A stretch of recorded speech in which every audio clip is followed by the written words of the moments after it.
돈을 버는 다양한 방법, 재테크 기사와 돈 되는 정보로 투자의 기준을 제시해주는 재테크 노하우 머니쇼 시작합니다. 간밤 뉴욕 증시 3대 지수 모두 상승 출발했지만 희비가 엇갈리면서 혼조로 마감했습니다. 다우가 좀 떨어졌죠. 네, 그렇습니다. 그동안 며칠 또 열심히 달려왔던 시장 다소 관망세입니다. 그리고 좀 매크로적인 변수도 조금 이렇게 현재로서는 특별한 게 없다 보니까요. 오늘 밤에 나오는 이제 고용 지표를 기다리고 있습니다. 나스닥 S&P 500, 필라델피아 반도체 지수는 3거래일 연속 상승세를 보이고 있는데 그러나 이제 상승폭은 뒤로서 조금 줄어듭니다. 퀄컴이 지난해 4분기 실적 발표했는데 매출과 주당 순이익이 시장 예상치를 웃돌았지만 주가는 하락했고 아마존도 나쁘지 않은 실적을 공개했지만 또 금년 1분기 전망치가 기대에 못 미치면서 시간외 거래에서 내림세 보였습니다. 전반적으로 실적은 좋으나 향후 가이던스에 더 시장은 민감합니다. 10년물 미국채 수익률 4.4%대에서 등락을 보이고 있는데 이틀 연속 스콧 베센트 미국 재무장관은 연준의 기준금리보다 미국의 10년물 국채 수익률을 낮추기 위한 정책을 펼치겠다고 밝히기도 했습니다. 네. 어제 국내 증시 코스피 코스닥 모두 1% 넘게 상승했습니다. 양시장에서 외국인과 기관인 동반 매수를 나타내면서 시장 상승에 힘을 보탰고 코스피는 2,530선을 넘어섰습니다. 트럼프 대통령이 조만간 러시아 우크라이나 전쟁을 끝내기 위한 구상을 하고 있다는 소식에 우크라이나 재건주들이 강세를 보였고 또 반면 대왕고래 프로젝트의 1차 실투를 진행했지만 경제성이 없다라는 게 확인이 됐다는 소식에 관련주들은 또 시간의 거래에서 줄줄이 하한가를 기록하기도 했습니다. 오늘 국내 증시 어떤 흐름을 나타내는지 증시타임에서 확인해 보겠습니다. 네, 오늘 하우버니스는 지역별 양극화가 갈수록 심해진다는 부동산 시장의 현황과 또 본청약을 앞두고 있는 3기 신도시 상황에 대해서 짚어보겠습니다. 네, 지금 보고 계신 머니쇼는 SBS 비즈앱과 유튜브에서 실시간 시청이 가능합니다. 더 많은 국내 주식 정보 받아보실 분들은 카카오톡 채널 머니랩 추가하시기 바랍니다. 그럼 먼저 빠르게 돌아가는 글로벌 증시 상황부터 정리해 볼까요? 최주연 아나운서 소식 전해주시죠. 굿모닝 마켓입니다. 오늘 뉴욕 증시는 보합권에서 혼조세를 보였습니다. 트럼프 대통령의 관세 정책에 대한 우려가 다소 가라앉은 가운데 주요 기업들의 실적과 고용 보고서를 주시하면서 관망세가 짙어진 것으로 풀이됩니다. 오늘 마감 상황 보면 다우지수는 허니웰과 세일즈포스가 약세를 보이면서 홀로 0.28% 떨어졌고요. 반면에 S&P 500 지수와 나스닥 지수는 각각 0.36%, 0.51% 상승했습니다. 총 상위 종목은 대체로 강세를 보였습니다. 엔비디아는 오늘도 3% 넘게 오르면서 강세 이어갔고요. 어제 급락했던 알파벳도 오늘은 강보합세를 보였습니다.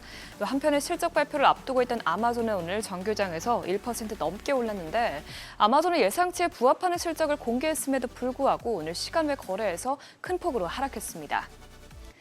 자세한 실적 보면 일단 매출 자체는 1,873억 달러로 나오면서 1,877억 달러로 나오면서 예상치를 웃돌았고요. 유통 공룡이 월마트의 매출도 뛰어넘길 것으로 예상되고 있습니다.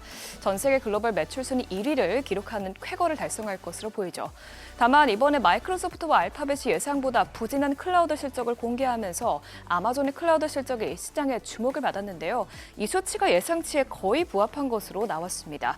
또 아마존은 실망스러운 현 분기 가이던스를 제시했는데 일단 AWS와 가이던스에 투자자들이 더 주목하면서 아마존 주가는 시간외에서 하락세를 보였습니다. 최근 빅테크 기업들의 성장세가 둔화되면서 M7 기업들의 높은 밸류에이션에 대한 의구심이 커질 수 있는 점 주의하셔야겠습니다. 다시 돌아와서 시총 6위부터도 보면 메타는 오늘 1.01% 오르면서 14거래일 연속 올랐고요. 반면에 테슬라는 오늘도 자동차 업체 포드가 실망스러운 연간 가이던스를 내놓자 동반 하락세를 보였습니다. 또 이어서 오늘 공개된 지표도 살펴보면 투자자들의 시선이 오늘 저녁에 나올 고용보고서에 쏠려 있는 가운데 간밤 나온 고용 지표는 직전주 대비해서 소폭 늘어난 것으로 나왔습니다. 지난주 신규 실업수당 청구 건수는 11,000명 늘어났고요. 또 2주 연속 실업수당을 청구하신 계속 실업수당 청구 건수는 36,000명 늘어나면서 두 수치 모두 예상치보다 높았습니다. 물론 역사적으로 새롭게 해고된 사람의 수는 여전히 낮은 수치에서 유지되고 있지만 계속 실업보험 청구 건수가 3년 내 최고치에서 움직이면서 해고된 근로자들이 일자리를 찾는 데 어려움을 겪고 있는 것을 시사했는데요. 전문가들도 이번 지표를 보고 노동시장의 완만한 침체가 계속되고 있는 것으로 보인다면서 오늘 나올 고용보고서에서 실업률이 상승할 위험이 있다고 평가했습니다. 이런 가운데 미국 기업들의 1월 감원 계획은 전달 대비 늘어났지만 전년 대비로는 크게 감소한 것으로 나타났습니다. 이번 감원 계획은 전달 대비 28% 증가한 수치지만 전년 대비로는 39.5% 급감했는데요.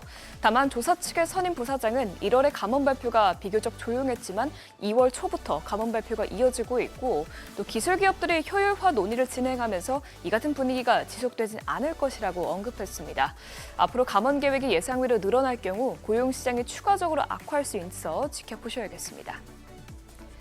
국채 수익률은 어제에 비해서는 소폭 오르긴 했지만 지난해 12월 이후 최저치까지 떨어졌습니다. 스콧 베센트 미국 재무부 장관이 트럼프 대통령이 장기 금리 하락을 원하고 있다고 언급한 것이 채권 시장의 하방 압력을 더했는데요. 간밤 10년물 국채 수익률은 4.43% 선에서 거래됐고요. 2년물 국채 수익률은 4.21%를 가리켰습니다. 국제유가는 변동성이 컸던 가운데 하락세로 거래를 마쳤습니다. 트럼프 대통령이 미국 내 원유 생산을 늘리겠다고 재차 강조한 것이 유가를 끌어내렸는데요. 오늘 WTI와 브렌트유는 각각 배럴당 70달러, 74달러 선에서 거래됐습니다. 또 한편 5거래일 연속 상승세를 보였던 금 가격은 소폭 조정을 받았습니다. 오늘 금 선물은 0.5%가량 떨어지면서 온스당 2,877달러에서 거래됐습니다. 또 다시 비트코인으로 돌아가면 트럼프 행정부 출범 이후 기대를 모았던 비트코인은 좀처럼 힘을 내지 못하고 있습니다. 비트코인이 관세 정책 등 여러 리스크로부터 안전하지 못해 디지털 금으로서의 역할을 하지 못한다는 비관론이 나오고 있기 때문인데요. 오늘 오전 7시에 업비트에서는 1억 5,100만 원대에서 거래됐습니다. 오늘 저녁에는 이번 주 중에서 가장 중요한 지표인 1월 비농업 고용보고서가 발표됩니다. 어려운 시장 환경 속에서 그나마 시장을 지탱해줄 수 있는 것이 경제 건전성이기 때문에 오늘 나올 지표 주목하셔야겠습니다. 굿모닝 마켓이었습니다.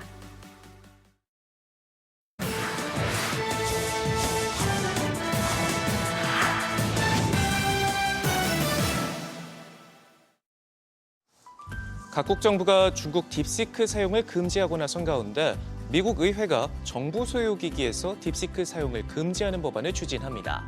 미 하원 라호드 의원과 고테이모 의원이 정보 유출 보안 우려를 이유로 이 같은 내용의 법안을 발의할 계획인 것으로 전해졌는데요.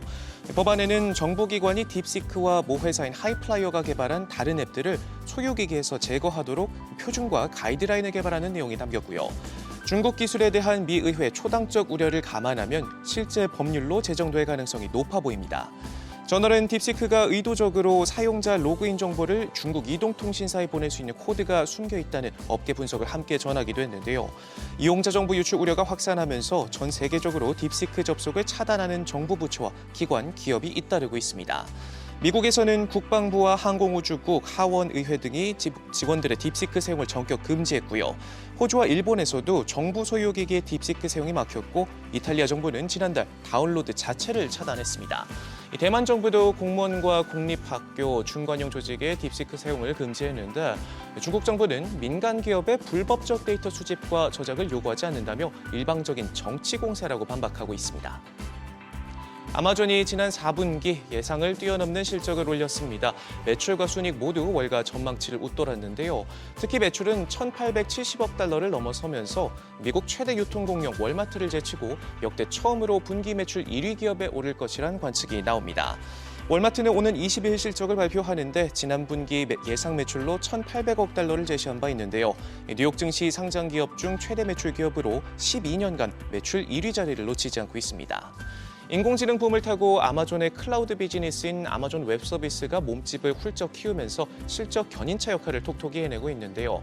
다만 예상치를 웃도는 실적에도 실망스러운 가이던스를 제시하면서 주가는 시간의 거래소 하락세를 보이고 있습니다. 1분기 매출이 1,510억 달러에서 1,555억 달러 사이가 될 것으로 예상했는데 사측은 환율로 인해 이례적으로 21억 달러 규모의 부정적 영향이 예상된다 설명했습니다. 미국 3대 자동차 제조사 가운데 하나인 포드의 수장 짐 팔리 CEO가 트럼프의 관세 정책을 비판하면서 형평성을 지적했습니다. 이 과정에서 한국의 현대차에는 왜 관세를 부과하지 않느냐 노골적인 불만과 경계심을 드러냈는데요. 캐나다와 멕시코에 25% 관세 부과를 거론한 반면 연간 수십만 대를 수출하고 있는 현대차와 도요다는 사실상 관세 없이 차를 팔고 있다 덧붙였습니다. 지난해 미국에서 팔린 전체 자동차 가운데 46% 이상이 수입 물량이었는데 이 중 한국과 일본이 8%대로 16%를 차지하는 1위 멕시코에 이어 2위와 3위 수준입니다. 현재 한국은 미국과 자유무역 협정에 따라 관세 없이 차를 수출하고 있고 일본 역시 2.5% 수준의 관세만 내고 있는데요. 팔리 CEO는 모든 국가의 공평한 관세가 부과돼야 한다며 포괄적 관세를 촉구했습니다. 포드 CEO의 의견이 향후 트럼프 정부의 관세 정책에 반영될지는 확실치 않습니다. 다만 최근 빌 포드 회장이 기자들을 만나 트럼프와 전화를 했다며 트럼프가 산업의 중요성과 또 그 안에서 포드의 중요성을 이해한다. 포드가 목소리를 내고 협상 테이블에 앉을 수 있을 것으로 매우 확신한다 언급하기도 했습니다. 일본 반도체 산업 부활의 키플레이어로 꼽히는 손정희 소프트뱅크 회장이 저전력 반도체 분야 강자를 잇따라 끌어모으고 있습니다. 지난해 제2의 ARM으로 불리는 영국의 반도체 설계 스타트업 그래프코어를 사들인 데 이어서 미국 반도체 패블리스 기업 암페어 인수도 막바지에 이른 것으로 알려졌습니다. 인공지능 시대 저전력 반도체 설계에만 우리 돈 1조 5천억 원을 투자하겠다고 밝힌 일본 정부의 전략과 궤를 같이 한다는 분석이 나오는데요. 업계에서는 손 회장이 글로벌 AI 데이터 센터 시장을 장악하기 위해 움직이는 것으로 분석하고 있습니다. 저전력 반도체 설계 원판의 세계 최강인 ARM에 미국 유력 팰리스 기업인 암페어까지 손에 넣으면 AI 칩을 제조하기 위한 구분 능선에 다다를 것이라는 게 업계 관측인데요. 손 회장은 지난 4일 이재용 삼성전자 회장과의 회동에서도 이런 야심을 드러냈습니다. AI 칩 설계를 소프트뱅크가 맡고 삼성과는 제조 동맹을 맺자고 제안한 것으로 알려졌는데요.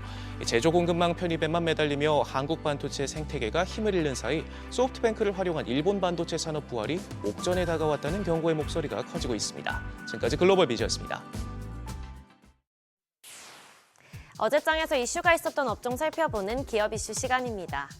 먼저 유리기판주가 강세 보였는데요. 지난 CES 2025에서 최태원 SK 회장이 방금 팔고 왔다라고 말하면서 유리기판이 반도체 업계의 뜨거운 관심사로 떠올랐죠. 그러나 과열된 기대나 투자 심리를 경계하는 시각도 많았는데요. 기존 플라스틱 소재를 유리로 바꾸는 만큼 장비와 공정에서 넘어야 할 산이 많고 안정성도 검증되지 않아서입니다. 그런데 삼성전자가 반도체 유리기판 시장에 진출합니다. 반도체 사업 전반에서 경쟁력을 강화하기 위해 유리기판 확보에 나서는 건데요. 생산에 필요한 제반 기술과 장비는 삼전 주도로 확보하고 생산은 외주에 맡겨 최종 조달할 계획인 것으로 파악됩니다. 이에 관련주가 같이 뛰었는데 먼저 YC캠이 상한가 기록했고요. 피롭틱스 24.96%, CNG 하이테크도 21% 넘게 올랐고 캠트로닉스 17.18%, HP 테크놀로지가 14% 넘게 상승했습니다. 우크라이나 재건주도 시세 분출했는데요. 미국 트럼프 행정부가 3년 가까이 이어지고 있는 러시아와 우크라이나 전쟁을 조만간 끝낼 거란 기대가 반영됐습니다. 블룸버그 통신에 따르면 미국이 오는 14일에서 16일에 열리는 독일 미넨 안보회의에서 우크라이나 종전 방안 계획을 발표할 예정입니다. 종전 방안은 러시아의 우크라이나 점령지를 그대로 두되 우크라이나의 안전 보장을 제공하는 등 기존보다 더 구체적인 방안이 담길 것으로 보이는데요. 최근 크렘린궁도 러시아와 미국 당국이 관련 논의를 진행 중임을 인정했습니다. 그러면서 관련주가 올랐는데 먼저 DYD가 12% 넘게 올랐고 삼부토건 11.87%, HD 현대건설기계도 11% 넘게 올랐고요. 아이톡시 10.42%, SY 스틸텍도 10% 넘게 상승 마감했습니다. 샘 올트먼 효과가 우리 증시에서 연일 이어지고 있습니다. 샘 올트먼 CEO가 최근 한국을 방문해 의료용 챗 GPT를 개발한다는 계획을 공개하면서 의료 AI주가 계속 좋은 흐름 기록 중이죠.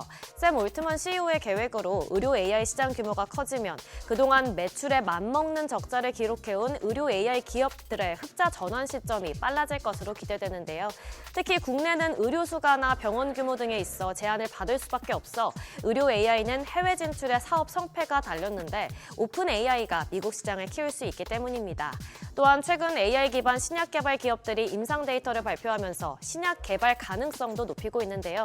지난 5일 리커전이 국제 뇌졸중 컨퍼런스에서 자사 AI 기반 약물의 임상 데이터를 발표했습니다. 우수한 효능이 입증되면서 뉴욕 증시에서 관련 종목이 뛰자 국내 증시도 영향을 받은 것으로 분석됩니다. 마감 상황 보면 온코크로스가 상한가 기록했고요. 신테카바이오 19% 넘게, 파로스 아이바이오 9.55%, 딥노이드가 6% 넘게 시세 분출했고 모아데이터도 6% 넘게 상승 마감했습니다. 그동안 불안했던 HBM도 어제 좋은 흐름 보였습니다. 뉴욕 증시에서 엔비디아 주가가 5% 이상 오르면서 이 훈풍이 국내에도 전해졌는데요. 딥시크의 출현으로 값비싼 엔비디아의 칩을 사지 않아도 된다는 관측이 나오면서 급락했었지만 알파벳과 마이크로소프트 등 빅테크들이 AI에 대한 대규모 투자 계획을 밝히면서 우려가 한풀 꺾였습니다. 또한 삼성전자가 유리기판에 진출한다는 소식도 반도체 종목에 호재로 작용했는데요. 유리기판을 선점하면 시스템 반도체를 만드는 파운드리를 강화할 수 있고 자체 시스템 반도체 성능도 향상시킬 수 있어 반도체 산업 전반의 경쟁력을 끌어올릴 수 있게 될 전망입니다. 마감 상황 보면 예스티 8.43%, DIT가 7% 넘게 올랐고 IMT도 7% 넘게 시세 분출했습니다. 또 KC텍이 6.78%, 이오테크닉스가 5.8% 강세 보였습니다. 지금까지 어제장 이슈 전해드렸습니다.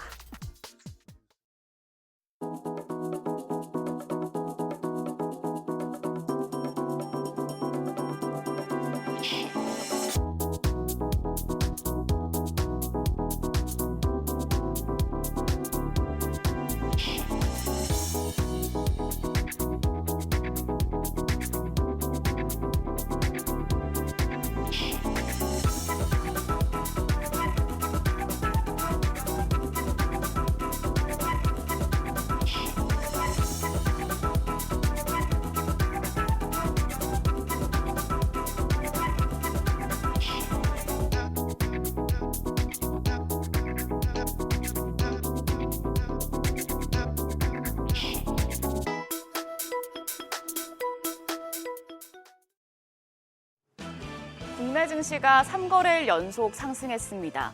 미중 관세 이슈가 일단은 소강 상태에 들어갔고 딥시크 충격이 완화된 영향입니다. 코스피는 2,530선으로 관세와 딥시크 충격 이전 수준을 회복했습니다.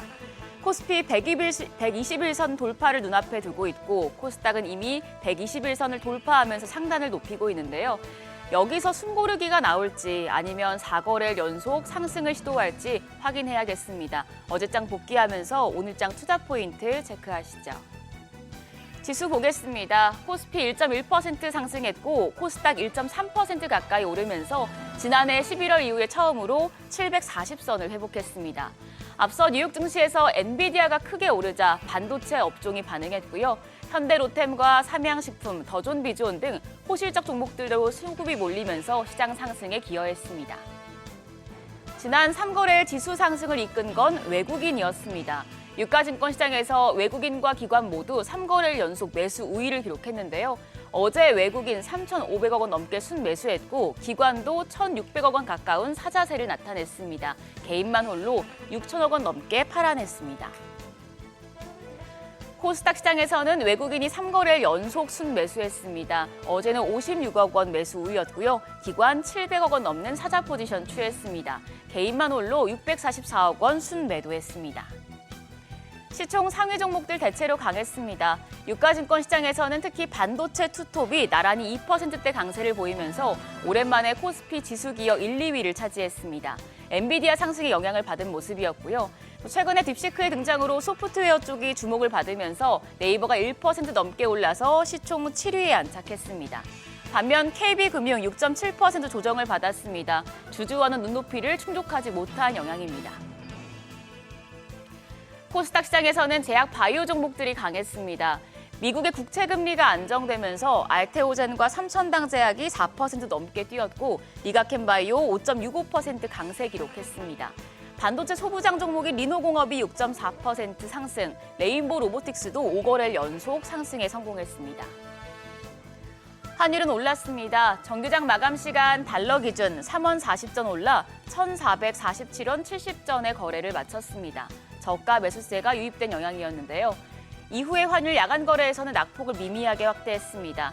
영국 중앙은행 금리 인하 소식에 환율은 다시 올랐다가 미국의 주간 실업 지표가 다소 부진하게 나오자 달러 인덱스가 소폭 내리면서 역외 환율 1,446원 선으로 하락했습니다. 오늘 외환 시장은 1,440원 중반대에서 문을 열 가능성이 높겠습니다.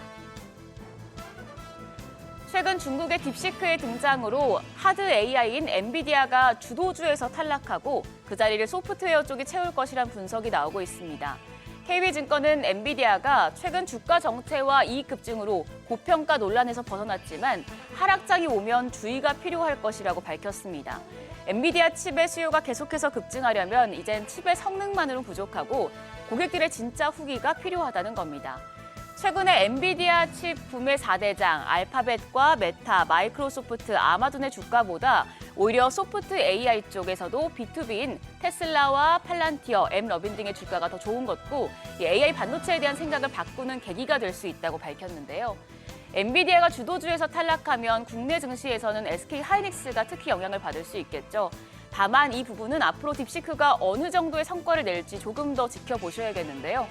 신영증권은 딥시크에서 사용한 하드웨어의 성능과 비용이 미국 빅테크 업체들과 유사할 경우에는 엔비디아 그리고 SK하이닉스가 기술 경쟁력을 유지할 수 있다고 분석했습니다. 그러면서 앞으로 AI 산업을 주도할 종목으로 네이버와 SK하이닉스를 포함해서 리노공업, HD 현대일렉트릭, KT 등을 꼽았는데요. 이 부분 참고하시죠. 오늘 네이버가 실적을 내놓습니다. 업계에서는 국내 인터넷 기업 처음으로 연매출 10조 원을 돌파할 것으로 전망하고 있는데요. AI 모멘텀에 더해서 호실적까지 더해질지 체크하시고요. 그밖에 롯데케미칼과 한국항공우주, 두산퓨얼셀, OCI 등의 4분기 실적도 확인하시죠. 일정으로는 오늘 삼성전자 갤럭시 S25 시리즈가 우리나라에 출시되는데요. 신제품에 대한 반응이 중요하겠습니다. 한편 어제 시간외 거래에서는 유리기판과 대왕고래 관련주 희비가 극명하게 갈렸습니다. 유리기판주는 삼성전자가 반도체 유리기판 사업에 뛰어든다는 소식에 시간외 거래까지 상승세가 이어졌습니다. 반면 대왕고래 관련주는 동해 심해가스전 프로젝트의 첫 탐사 시추가 실패로 돌아갔다는 소식에 크게 하락했습니다.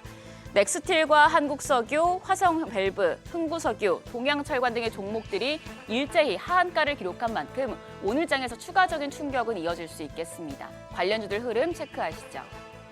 간밤 뉴욕 증시는 숨고르기에 들어가며 혼조로 마감했는데요. 오늘 국내 증시 이제 지난 3거래일 연속 오른 데다 대왕고래 관련주 급락이 예상되는 만큼 상승 동력이 부족한 상황입니다.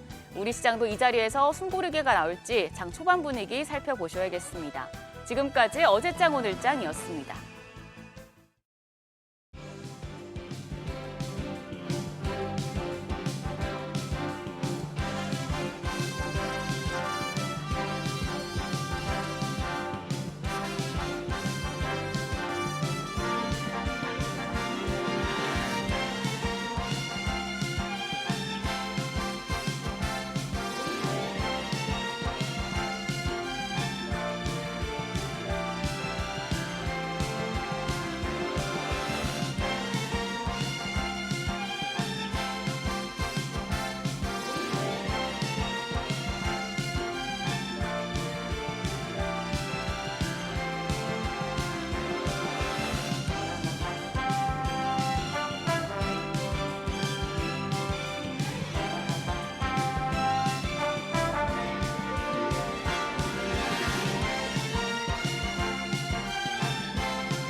현재 시각 8시 24분 향해 갑니다. 지금 보고 계신 머니쇼는 SBS BG앱과 유튜브에서 실시간 시청이 가능합니다. 특히 SBS BG앱 다운로드 받으셔서 시청하시면 다양한 정보 확인해 보실 수 있고요. 또 국내 주식 정보 원하시는 분들은 카카오톡 채널에서 머니를 검색하셔서 친구 추가하시기 바랍니다. 간밤 뉴욕 증시 다우가 좀 떨어지긴 했는데 지금 주요 기술주들 테슬라 제외하고는 또 올랐고 일반적으로는 지금 관세 이슈가 있긴 합니다만 또 기업들 실적 발표에 좀 주목하는 모습인 것 같습니다. 네, 그러네요. 이제 실적은 다들 네. 나쁘지 않게 나오고 있고, 예.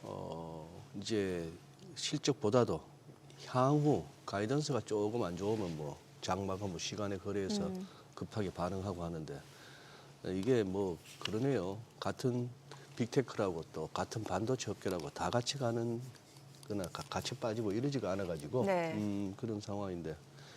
미국도 미국이지만 오늘 아니 진짜 재밌네요. 어떤 우리 저 네. 설 연휴 전에 예. 코스피가 2,536포인트였는데 이걸 갖다가 이제 연휴 그렇게 월화수목 지난주 생각해 보시면 월화수목 연휴로 보내고 네. 금요일 날 하루 그리고 이번 주 월요일까지 해서 금, 월 이틀 그냥 이렇게 연휴 동안에 악재 반영한다고 훅 빠졌다가 네네. 그다음에 이제 화수목 사흘 연속 상승. 사흘 동안 똑같이 또 27%씩 올랐습니다. 그것도 재밌어요. 그래서 어제 종가가 또 2,536 완전 원위치네요.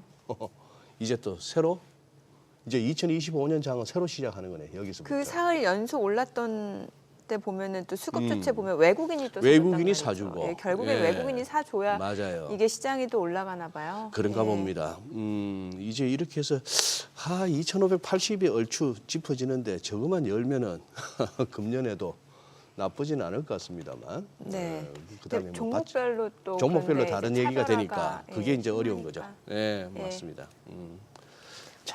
오늘 모셔볼게요. 네. 대신증권 리서치센터 문남중 수석 연구위원 함께합니다. 어서 오세요. 네. 어서 오십시오. 안녕하세요. 네. 문 의원님, 오랜만에 오랜만에 뵙는 것 뵙습니다. 같습니다. 네네. 지금 살짝 이제 트럼프 대통령 취임 이후에는 다소 지표에 대한 관심이나 민감도가 좀 떨어지고 트럼프 대통령의 어떤 뭐 행정명령이나 아니면 발언 또는 뭐 SNS 상에 뭐가 나오나 이게 더 궁금해지는 그런 시절이 되긴 됐습니다만 어떻게 좀 맥이 짚어지세요? 아니면 그냥 그때그때 닥치면 우리가 뒤따라 대응해야 됩니까? 네, 지금은 트럼프의 한마디 한마디가 중요한 시점이라서 중요해요. 예. 네, 이에 연동된 금융시장 반응들이 나타나고 있는 것 같긴 합니다. 근데 저는 뭐 트럼프의 관세부가 예고된 부분들을 그동안 지켜보면서 그동안 나타났던 뭐 미국 주도의 증시 변동성이 커졌던 그 구간은 이미 지나갔다라고 생각을 하고 있습니다. 그래서 앞으로 지켜볼 것들은 이제 10일날 중국의 보복 관세가 발효되는지 여부, 그리고 18일 전후에서는 이제 미국의 특정 품목에 대한 관세부가 예고된 길. 그 전까지는 좀 경계심이 계속 높아질 여지는 있다라고 생각을 하고 있고요. 아무래도 이제 트럼프 관세 부과 관련해서 방향성을 결정짓는 기일은 4월 1일이라고 생각합니다. 4월 1일이 중요한 이유는 이제 미국 무역대표부가 기존 무역 관행에 대한 불합리한 부분들이 있는지를 지금 현재 조사를 하고 있는데 거기에 대한 결과가 나오는 시점이기도 하고요. 또 상무부 같은 경우에는 트럼프 일기 행정부 때 이제 중국과 이제 맺은 약속이 있는데 네. 지키지 않은 거는 이제 다들 아실 거예요. 그때 1단계 무역 합의하면서 2017년도 대비 향후 2020년, 2021년 2년간 미국 상품을 2천억 달러 추가 더 사주기로 약속을 했었는데 실질적인 결과를 놓고 온다고 하면 그 이행률이 58%에 그쳤기 때문에 아마 이 결과를 4월 1일 날 상부부가 공식적으로 결과를 이제 얘기를 한다고 하면 4월 1일 이후 이제 트럼프 2기 행정부의 관세 정책에 대한 구체적인 사항들이 조금 더 면밀해지지 않을까라고 생각합니다. 그래서 뭐 투자자 여러분들 지금 현재 투자하고 있는 뭐 국내 증시나 뭐 미국 증시 전반적으로 보면 일단 뭐 트럼프 관세부가에 따른 전점은 이미 지나갔다라고 좀 보고 있기 때문에 지금은 좀 인내심을 갖고 지켜보는 게 좀 필요하지 않나라고 생각을 하고 있습니다. 네. 네. 이 가운데 이제 기업들 실적 발표가 좀 잇따르고 있는데 지금 뭐 아마존 같은 경우도 실적은 나쁘지 않았어요. 그런데 이제 1분기 실적 가이던스 부분 때문에 시간 내에서 지금 3%가량 빠지고 있는 상황이고 주요 기업들 실적 자체는 지난 4분기 전반적으로 좋았잖아요. 네. 예. 상향 조정되고 있어요. 예, 예.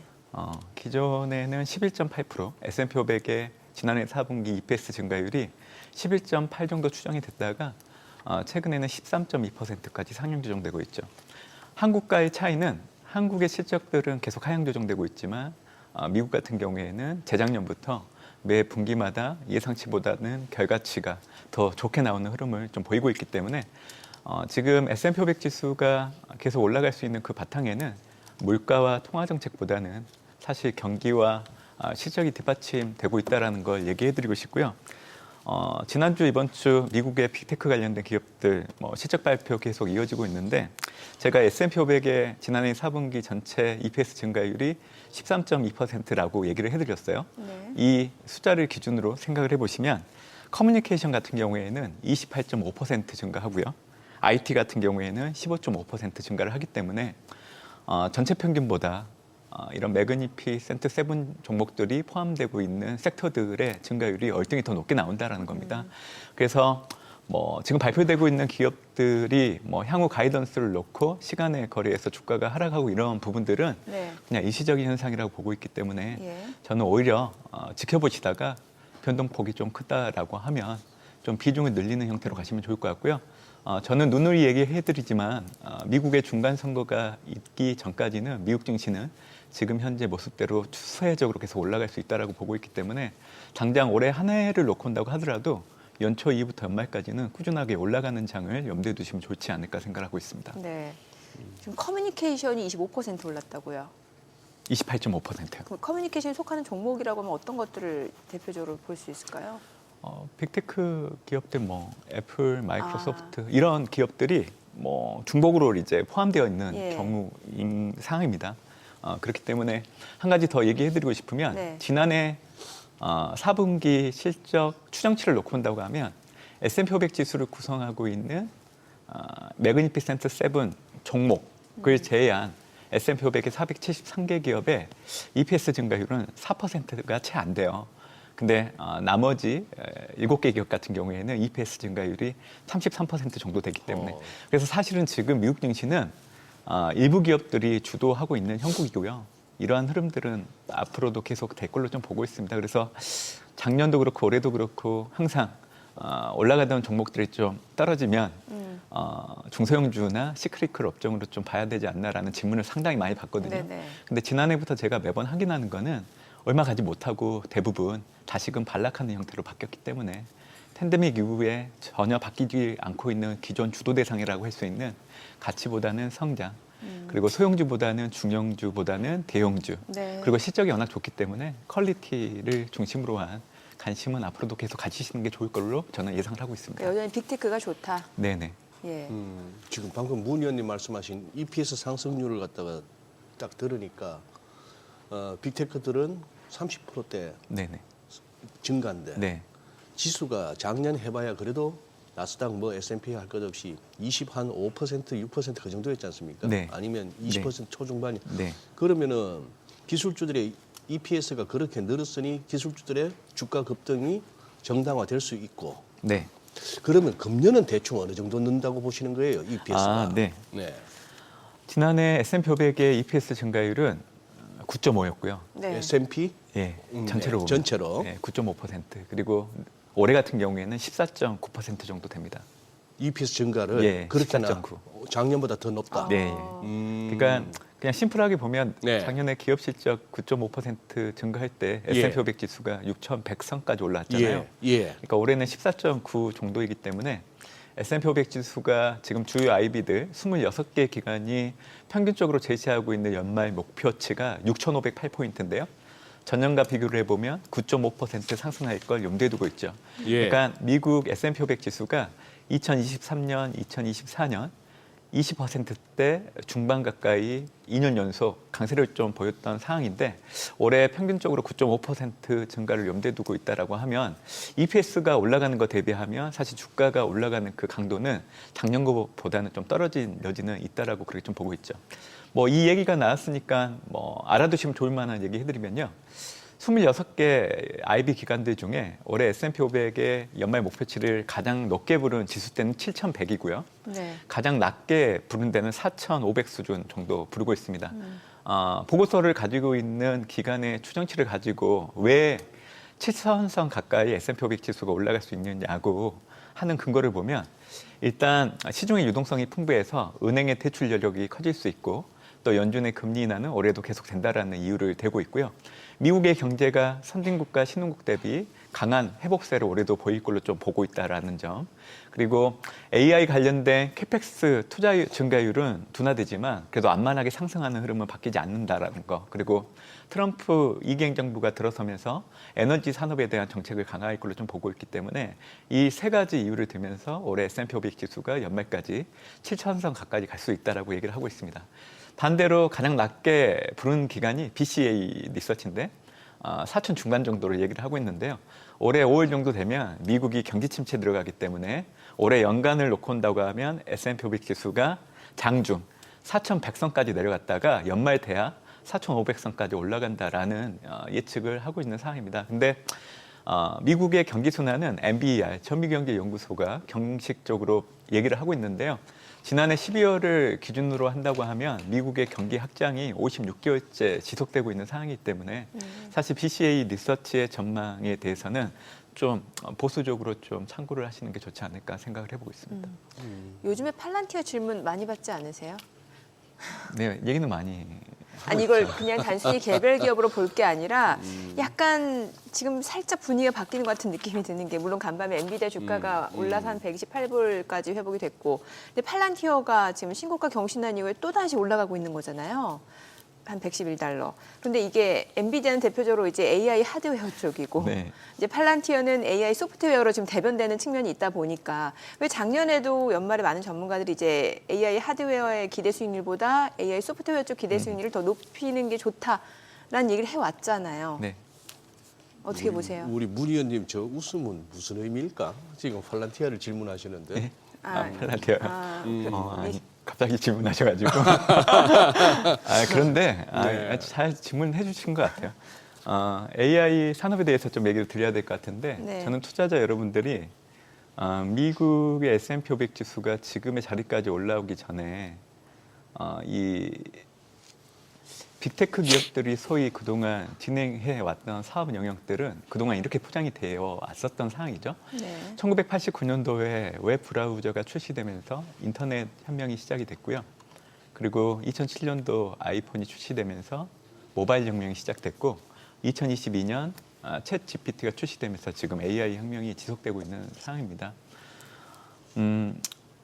인터넷 혁명은 18년 정도 지속됐고요. 모바일 혁명은 15년 정도. 그리고 이를 감안한다고 하면 지금 AI 혁명은 10년에서 13년 정도, 이를 적용을 해보면 2035년 정도까지는 AI 혁명이 계속 지속될 거로 좀 보고 있는데 제가 이 큰 그림을 먼저 얘기해드리는 이유는 지난해까지만 해도 이 AI 서비스 구현 목적이 학습용 중심이었고요. 근데 올해부터는 이게 추론용으로 가시화되게 되는 시점입니다. 그래서 작년까지만 놓고 본다고 하면 플랫폼이 서버형이었어요. 아마 투자자분들도 잘 아실 거예요. 엔비디아가 만들고 있는 AI 가속기가 서버로 많이 매출이 일어났죠. 그 이유는 추론용으로 가기 위해서 인프라를 확충하는 단계였기 때문에 팬데믹 이후에 엔비디아의 매출액 증가율이 급증할 수밖에 없었던 상황입니다. 근데 지금은 이 인프라 확충이 어느 정도 되다 보니까 올해부터는 이제 추론용이 가시화되는 상황이라서 얘기해 주신 것처럼 이제 하드웨어보다는 소프트웨어 쪽에 관심이 많이 높아질 수밖에 없어요.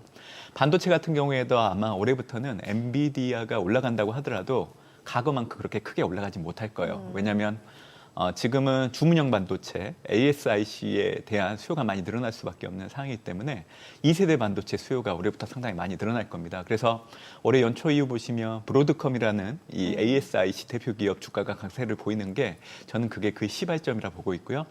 이 ASIC의 단점은 만드는데 오래 걸리고 한번 만들면 수정이 불가하기 때문에 이에 대한 단점을 보완한 게 FPGA입니다. 근데 ASIC하고 F 뭐야? FPGA. 좀 설명을 해주세요. 주문형 반도체가 ASIC고 ASIC의 단점이 만드는데 오래 걸리고 한번 만들면 수정이 불가하기 때문에 네. 이를 보완한 게 FPGA. 그러니까 프로그래밍이 가능한 반도체라고 보시면 돼요. 그래서 ASIC랑 FPGA를 2세대 반도체라고 하는데 네. ASIC의 주도 기업은 브로드컴. 네. 그리고 FPGA를 주도하고 있는 거는 자일링스라는 기업을 인수한 AMD 그리고 인텔이 주도를 하고 있습니다. 그리고 2세대 반도체가 적용되는 제품군을 보면 투자자 여러분들이 쓰고 있는 아이폰에 들어가고 있고 구글의 알파고 같은 데 쓰이고 있고 또 테슬라의 자율주행 칩으로 활용되고 있죠. 그러니까 이 수요가 올해부터는 많이 증가할 거로 보고 있고 이런 만큼 소프트웨어 측면에서도 팔란티어 같은 기업들의 수요 서비스가 계속 늘어날 수밖에 없는 상황입니다. 네네. 그래서 최근에 주가가 저렇게 고공행진하는 이유는 분명히 이유가 있다고 보고 있기 때문에 올해부터는 AI 서비스 구현 단계가 추론용으로 바뀌고 플랫폼도 엣지 디바이스용으로 바뀌면서 하드웨어에서는 2세대 반도체, 소프트웨어에서는 팔런티어가 하고 있는 그런 사업 부분들에 대한 수요가 늘어날 걸로 좀 보고 있기 때문에 올해는 작년에 주도했던 기업들의 주가 상승 탄력이 좀 떨어질 수 있는 부분들을 염두에 두시면 좋지 않을까 저는 생각을 하고 있습니다. 뭐 하드웨어 쪽은 엔비디아보다는 지금 말씀 주신 대로 AMD라든지 아니면은 뭐 인텔 이쪽을 봐야 된다는 거예요? 뭐 브로드컴이 아무래도 가장 브로드컴. 먼저 ASIC 쪽 브로드컴. 네, 맞습니다. 물론 이제 이론적으로는 그래요. 제가 얘기하는 게 맞지만 이 주식시장은 심리에 따라 움직이기 그렇죠. 하는 경우도 있고 엔비디아 주가가 사실 매출액 증가율이 지난해를 고점으로 올해 내년도 뚝뚝 떨어지거든요. 그럼에도 불구하고 제가 주가가 떨어진다라고 얘기는 안 하잖아요. 그렇게 하는 이유는 지금 현재 미국이 전략산업으로 얘기하고 있는 분야가 AI, 반도체, 바이오 의약품, 양자 컴퓨터, 그리고 가상자산, 그리고 휴머노이드 로봇, 그리고 이제 자율주행 정도를 얘기할 수 있는데 엔비디아가 자율주행 부분에서도 두각을 나타내고 있는 부분들이 있고 해서 네. 사실 엔비디아가 그동안은 GPU를 중심으로 주가가 올라간다고 하면 올해부터는 자율주행차 관련된 부분들이 좀 부각이 된다고 하면 주가의 모멘텀이 될 수 있는 부분들은 있다라는 거죠. 네. 그래요. 그렇다면 이제 전반적으로 이제 기술주들 빅테크 그리고 뭐 작년까지 시장 주도해왔던 M7 조정 시 매수 관점은 계속 뭐 유효하다고 보시는 거네요. 네, 저는 그렇게 좀 보고 있습니다. 네. 네. 관세 그러면 문 의원님, 관세는 뭐 이제 우리한테는 순서가 언제 도달할지 모르겠고 지금 분위기로 봐서는 뭐 EU 쪽, 유럽 쪽 먼저 때리고 우리는 한참 우선순위로 봐서는 D가 아닐까 싶어서 나중에 닥쳐서 걱정하도록 하고 네. 예, 거시 관련해서 조금만 한번 짚어볼게요. 그동안에 이렇게 트럼프 대통령 당선 확정 이후에 시장에서의 반응은 초반에는 국채 수익률 상승이었습니다. 네. 그러다가 이제 지금 꽤 오랜 고민 끝에 이 4.5%를 제법 의미 있게 봤는데 이쪽을 이제 밀고 내려왔거든요. 네. 요 부분 어떻게 보십니까? 뭐 베센트 재무장관도 의미 있는 얘기를 발언을 한 이틀 연속 하던데. 그러게요. 10년물 국채 수익률 네. 낮추겠다면서요. 그걸 어떻게 관리하겠다는 건지. 이 미국의 장기 금리에 영향을 네. 주는 변수는요 크게 세 가지입니다. 물가, 통화 정책, 기간 프리미엄. 근데 이 세 가지 중에 가장 큰 영향을 미치는 거는 물가죠. 그래서 물가가 방향성이 올해도 이 오름폭을 줄여나가는 형태가 계속 이어진다라고 네. 하면 일방적으로 미국의 장기 금리가 계속 올라가긴 어려워요. 그래서 투자자 여러분들 입장에서는 시계열을 좀 길게 놓고 이 연준의 정책 금리랑 미국채 10년물 금리를 한번 같이 그려보시면 명확한 답이 나와요. 그러니까 연준의 정책 금리 경로에 미국채 10년물 금리가 부합해서 움직였지 한 번도 반대되는 방향으로 움직인 적이 한 번도 없어요. 그러니까 연준이 금리를 올리면 장기 금리가 따라서 올라가고 연준의 금리 인상이 중단되면 이에 따라서 미국채 10년물 금리 같은 장기 금리가 올라가는 상승폭이 제한되고 또 연준이 금리 인하를 하게 된다고 하면 시차를 두고 장기 금리가 떨어지는 형태로 갔거든요. 네. 연준은 지난해 9월 이후로 금리 인하 사이클에 들어갔고 지금 일시적으로 좀 장기 금리들이 올라가는 이유는 지난해 미국 대선이 있었고 네. 트럼프가 예고보다 빠르게 관세 부과를 예고했던 부분들이 채권 시장 특히 수급 부분에서 영향을 미치기 때문에 그 영향을 주고 있다고 생각합니다. 제가 이렇게 확신을 갖고 얘기해드리는 이유는 2023년도 10월에도 미국채 10년물 금리가 4.99까지 올라갔을 때 그때 저는 또 이렇게 얘기하면 좀 그렇지만 인간 지표가 한 분 계시거든요. JP 모건 수장. 그분이 항상 이 미국채 10년물 금리가 8% 올라간다라고 전해질 때마다 항상 미국채 10년물 금리는 고점을 형성하고 내려오기 시작을 했단 말이에요. 지금 제이미 다이먼 회장 네, 말씀하시는 맞아요. 거죠? 근데 한번 보세요. 제가 이 얘기를 하는 이유는 그냥 지표예요. 그래서 지표. 제가 웃으라고 해야 하는 얘기는 아닌데 각 나라마다 인간 지표는 다 예. 있어요. 왜 저를 쳐다보세요? 아니 그냥 저는 얘기한 거죠. 예. 네. 네. 그냥 웃으시라고 좀 얘기한 거이기도 하고. 근데 이제 중요한 거는 물가 방향성이고 물가의 오름폭이 둔화되는 그 흐름들은 계속 이어질 겁니다. 제가 이렇게 얘기해드리는 이유는 그 한국 언론에서 2년 동안 가장 많이 했던 게 이 미국의 물가 지표가 발표될 때마다 주거비의 경직성을 놓고 물가가 앞으로 올라갈 수 있다라는 얘기를 하면서 연준의 통화 정책이 딜레이될 수 있다라는 얘기를 항상 많이 했거든요. 근데 꼭 알아두셔야 될 부분이 이 주거비의 세부 항목 중에 신규 임대료 지수라는 게 있습니다. 네네. 신규 임대료 지수는 연간으로 봤을 때 지금 큰 폭으로 떨어지고 있거든요. 근데 신규 임대료 지수. 네, 이게 연간으로 보면 큰 폭으로 떨어지고 있는 상황입니다. 근데 이를 지금 주거비가 온전하게 다 반영을 하지 못하고 있는 상황이에요. 왜냐하면 지금의 미국의 금리 자체가 워낙 높다 보니까 주택을 신규로 구입하기보다는 기존 임차를 계속 갱신하려고 하는 수요가 있다 보니까 신규 임대료가 큰 폭으로 떨어짐에도 불구하고 주거비에 반영되는 시차가 계속 딜레이 됐던 상황입니다. 근데 지난해 9월 이후로 연준의 금리 인하 사이클에 들어갔기 때문에 이제는 이 시차가 짧아지기 시작을 하기 때문에 올해 같은 경우에는 앞으로 주거비가 중심이 돼서 서비스 물가 하락이 물가 오름폭 둔화를 이제 지지할 걸로 좀 보고 있기 때문에 그래서 이제 미국채 10년물 금리는 지금 현재 4.4% 전후에서 움직이고 있지만 올해 연말 정도 된다고 하면 3.7 정도 수준까지도 충분히 내려갈 여지는 있다라고 봐요. 근데 아쉬운 거는 트럼프가 당선됐기 때문에 미국의 장기 금리가 더 떨어질 여지도 있었지만 이제 반대로 이제 해리스 당선이 아닌 트럼프 당선이 있었기 때문에 전반적으로 장기 금리의 레벨은 높아졌다라는 거는 좀 인식을 하실 필요는 있는 것 같아요. 그 국채 발행량이 늘어날 수밖에 없다라는 것 때문에 그런가요? 그렇죠. 예. 그런 부분들도 있고요. 예.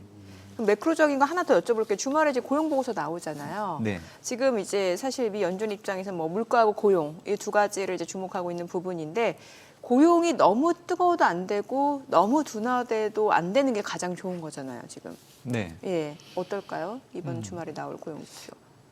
이번 고용 지표는 전월 같은 경우에는 사실 여러 가지 자연재해가 있었던 부분들도 예. 반영됐고요. 네. 그리고 전월 워낙 높게 나왔기 때문에 이에 따른 반락 때문에 17만 명 전후 정도 아마 결과치가 나오지 않을까 생각을 합니다. 결국 이렇게 된다고 하면 미국의 고용 시장이 둔화되고 있기 때문에 연준의 금리 인하 속도 조절보다는 그래도 올해 CME 패드워치 툴이 지금 6월과 12월 각각 25pp씩 금리 인하할 거라는 거를 여전히 계속 보여주고 있거든요. 그러니까 그 확률값을 계속 유지하는데 좀 영향을 미칠 여지는 있다라고 생각을 하고 있고요. 고용 지표는 발표되는 기간 데이트마다 약간 엇갈리고 있는 건 분명히 있는 것 같아요. 우선적으로 지난해 12월 구인 건수를 놓고 본다고 하면 3개월 만에 최저치를 보였죠. 그러다 보니까 고용이 점진적으로 둔화되고 있기 때문에 노동시장에 의한 인플레 압력이 점차 악화되지 않을까라는 결과를 할 수 있는 대목이었고요. 반대로 이제 1월 ADP 민간 고용 그리고 지난주 신규 실업수당 청구 건수 같은 경우에는 예상치와 전월치를 모두 상회를 했죠. 이 두 가지 지표를 놓고 본다고 하면 이제 미국 노동시장의 견조함을 또 보여줬다고 해석을 할 수 있는 거예요. 근데 중요한 거는 결국 비농업 부분 고용자 수라고 보시면 돼요. 그리고 네. 비농업 부분 고용자 수는 장기적인 추세가 14만 명 정도 되는데 이를 상회하는 경우에는 노동시장이 견조한 상황이다 정도로 해석을 하시면 돼요. 실질적으로 연준의 통화정책을 좌지우지할 정도로 하려고 하면 3개월 평균 관련된 비농업 부분 고용자 수가 30만 명 초반 정도까지 충분히 나와야 되거든요. 근데 이 정도 수준은 아니기 때문에 지금 나오고 있는 비농업 부분 고용자 수에 대해서 고용시장의 결과를 가늠하는 정도로 의미를 두시는 건 좋은데 네. 연준의 통화정책을 결정하는데 결정적인 변수라고 생각하기에는 아니라고 저는 생각하고 있습니다. 아니 이번 특히나 1월달 고용 보고서는 조금 더 주목하는 부분이 그 고용 성장률 수정치도 발표된다라는 거 이걸 좀 봐야 된다는 얘기가 있어서요. 이게 고용 성장률 수정치라고 하면 보통 전년도 3월까지 12개월간의 고용 그 수정치를 이제 발표를 하는 거잖아요. 그런데 이제 지난해 8월달에 이미 많이 하향 조정을 했단 말이죠. 그러니까 이게 얼마나 이게 수정되는지 여부도 이게 고용 시장이 완전히 꺾이지 않는다라는 게 좀 확인이 돼야 되는 거잖아요. 근데 아마 그 예. 수정치는 조금 더 하향 조정될 여지는 있는 조금 것 더 같아요. 하향 조정된다고요? 왜냐하면 아. 트럼프의 관세 부과가 예고보다 빨라지고 있는 부분들 그리고 예. 불법 이민자에 대한 강도 있는 정책 추진을 하려고 하는 이런 부분들이 지금 당장은 실행되고 있지는 않지만 이를 감안해가지고 수치를 좀 하향 조정할 여지는 있다라고 생각을 해요. 제가 실업률에 대한 얘기를 하려고 네. 하는데요. 실업률은 자료연 실업률 4.4%보다 이를 하회하고 있는 상황이기 때문에 상당히 낮은 실업률이라고 해석할 수 있는 대목이 있습니다. 근데 이렇게 낮은 실업률이 유지될 수 있었던 것들은 결국에는 불법 이민자라고는 우리가 얘기는 하고 있지만 이제 바이든 행정부 이전에 미국을 찾는 이민자들이 많이 늘어나는 부분들이 있었기 때문에 일자리 수가 늘어났던 부분들이 있고요. 또 바이든 행정부 때 IRA와 같은 법안들을 제시하면서 사실은 7,500달러 정도 되는 자동차 구입 보조금을 줄 정도로 자동차 연간 산업들의 일자리 수가 늘어나다 보니까 실업률이 낮아지는데 영향을 줬던 부분들이 있습니다. 근데 지금은 트럼프가 바이든, ABB, Anything but Biden이라고 해서 IRA 법안을 폐지한다라고 누진이 얘기를 하고 있잖아요. 그렇게 된다고 하면 기존보다는 평균적인 일자리 수가 줄어들 여지가 있기 때문에 그래서 전망치를 놓고 온다고 하면 이에 대한 부분들을 반영한 여지는 있다고 생각합니다. 제가 IRA 법안 관련해서 얘기를 해드린 게 있기 때문에 추가적으로 더 얘기를 해드리면요. IRA 법안은 폐기되기는 좀 어려울 것 같아요. 왜냐하면 IRA 법안으로 인해서 배터리와 전기차 부분에 공급됐던 투자 금액이 약 1,100억 달러 정도 됐는데 공화당 우세 지역의 92% 정도가 모두 다 들어갔던 상황입니다. 그러다 보니까 지금 공화당 의원들이 좀 반대하는 의견들이 많다 보니까 IRA 법안이 폐기되기보다는 일부 조항들이 바뀌는 형태로 좀 보고 있기 때문에 이를 감안한다고 하면 지금은 피해 업종으로 배터리, 전기차가 포함되어 있긴 하지만 올해 하반기 정도 되면 이에 대한 변화들이 좀 나타나지 않을까라는 생각도 해보고 있는 상황입니다. 알겠습니다. 자, 지금 시각 8시 51분 지나갑니다. 오늘 양시장 예상 체결지수부터 확인해 보겠습니다. 먼저 코스피부터 좀 보도록 할게요. 오늘 코스피 0.2% 소폭 상승 예상되고요. 예상 체결지수 2,542포인트, 코스닥도 0.2% 소폭 상승 예상됩니다. 예상 체결지수 742포인트로 집계가 되고 있습니다. 지금 코스피가 어느덧 2,540선까지도 지금 회복이 될 걸로 예상되는 시장 분위기인데요. 시가총액 상위 종목 예상 체결가 보겠습니다.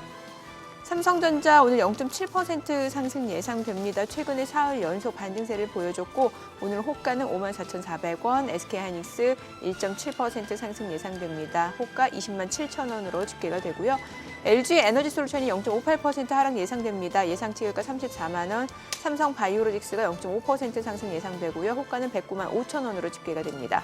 현대차 보합 예상되고요. 기아가 0.8% 하락 예상됩니다. 예상 체결가는 9만 8천 원. 셀트리온 보합 예상되고 네이버가 1% 상승 예상됩니다. 지금 보시다시피 최근에 플랫폼 관련주들이 많이 올라오다 보니까 네이버 시가총액 순위도 지금 8위까지 좀 올라선 상황인데 오늘 호가는 23만 4천 원으로 집계가 됩니다. 삼성전자 우선주 소폭 상승 예상되고요. KB금융 1.3% 오름세 예상되고 호가는 8만 6천 원으로 집계가 됩니다. 코스닥 시가총액 상위 종목 예상 체결가 보겠습니다. 오늘 알테오젠 지금 강보합권 예상되고 그밖에 에코프로비엠, HLB, 에코프로 아직까지 호가에서는 큰 움직임이 나타나지 않고 있는 모습이고 레인보우 로보틱스가 1% 상승 예상됩니다. 호가는 37만 8,500원.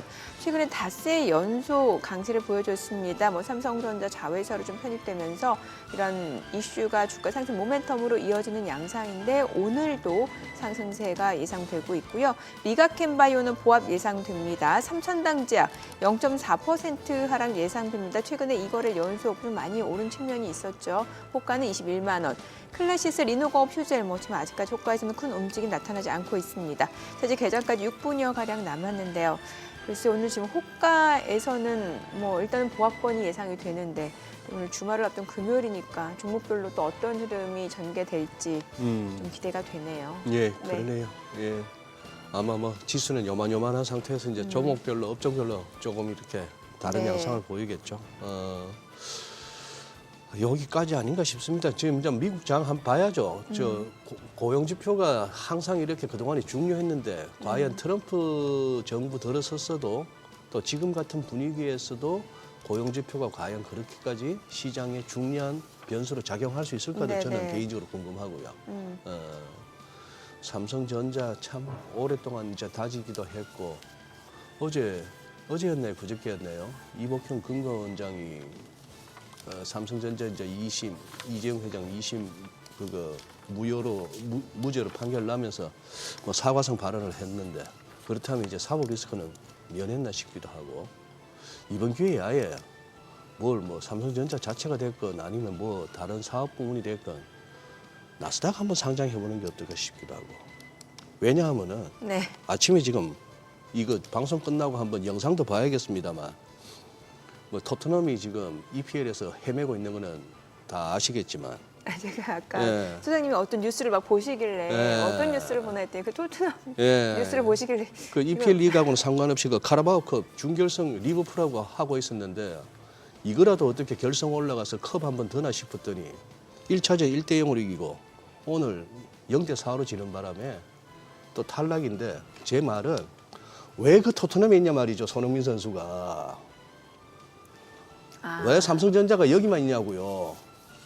딴 데 가서 좀 이렇게 폴로 함 날았으면 좋겠는데 제대로 연봉이건 뭐건 좀 제대로 대우받고 그런 생각도 들기도 하고 아니면 뭐 역시 한국말은 끝까지 들어봐야 돼요. 그죠? 네. 예, 소장님이 그러니까. 그 얘기하시길래 그 말씀하시길래 예, 어떤 웬 내용이 또 나올까. 갑자기 축구 얘기냐고. 근데 삼성전자 결국에 나스닥에 입성을 하면은 네. 훨씬 더 좀 기업 가치를 제대로 그러니까. 평가받지 않을까라는 얘기를 하고 싶으신 예. 거죠? 예.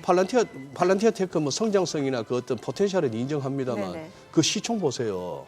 그 매출이나 이익이나 이런 거 대비 네. 거기 비하면 우리나라 기업들 진짜 저평가죠. 사실 팔란티어는 실적도 잘 나왔고 잘 나오고 실적 있는 가이던스도 가이던스도 좋잖아요. 좋고 하니까 이제 증시에 이제 속성상 그렇게 합니다만 좌우지간 이거 뭐 금년 들어서나 이번 주 들어서나 똑같은 얘기인데 네. 거의 뭐 35% 한 주 만에 대단한 거죠. 저런 시총의 종목이. 그렇죠. 예. 이게 이제 미국 가면 그래 되는데 우리는 뭐 한 3%만 올라줘도 어머 이러고 있으니 삼성. 대신에 중소형주들이 선전을 하니까요. 네. 예. 뭐야 또 그래도 두분 연구위원님 모셨으니까 우리 또 그래요. 문 의원님 바로, 말씀 드려야죠. 예, 네. 얘기 들어봐야죠. 음. 그래서 앞서서 이제 IRA 잠깐 쓰시는데 IRA 법안이 없어지긴 쉽지 않기 때문에 이제 2차 전지 관련주들이 어느 정도 좀 바닥을 다지고 나면은 그래도 좀 상승을 기대해 볼 수 있다 이런 해석이 가능한 거예요.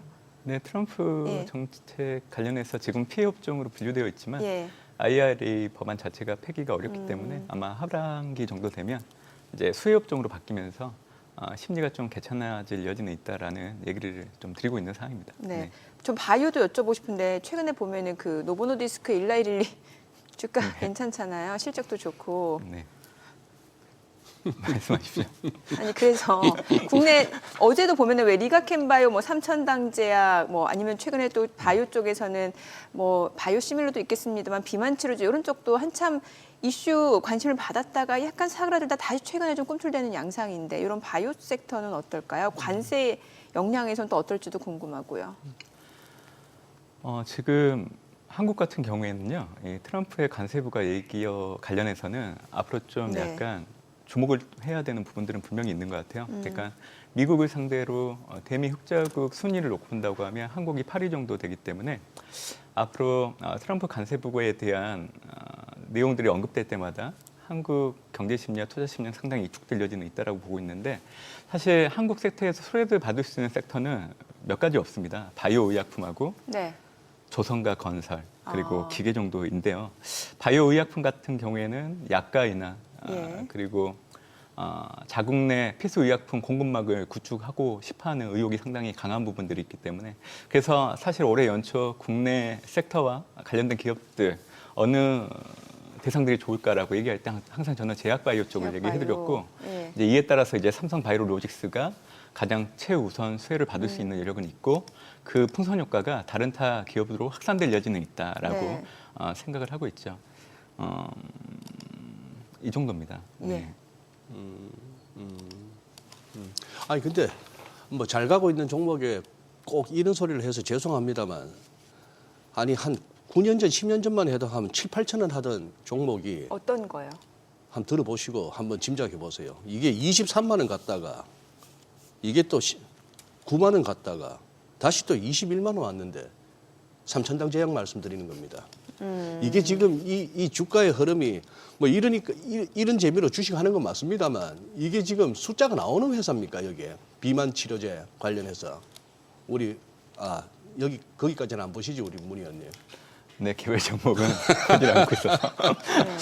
예, 이것도 어쨌거나 잘 수익 잘 내시고 잘 나와야 될 것 같습니다. 안 그러면 저 2차 전지 꼴날 수가 있어가지고 뭐 좀 그런 생각도 드네요.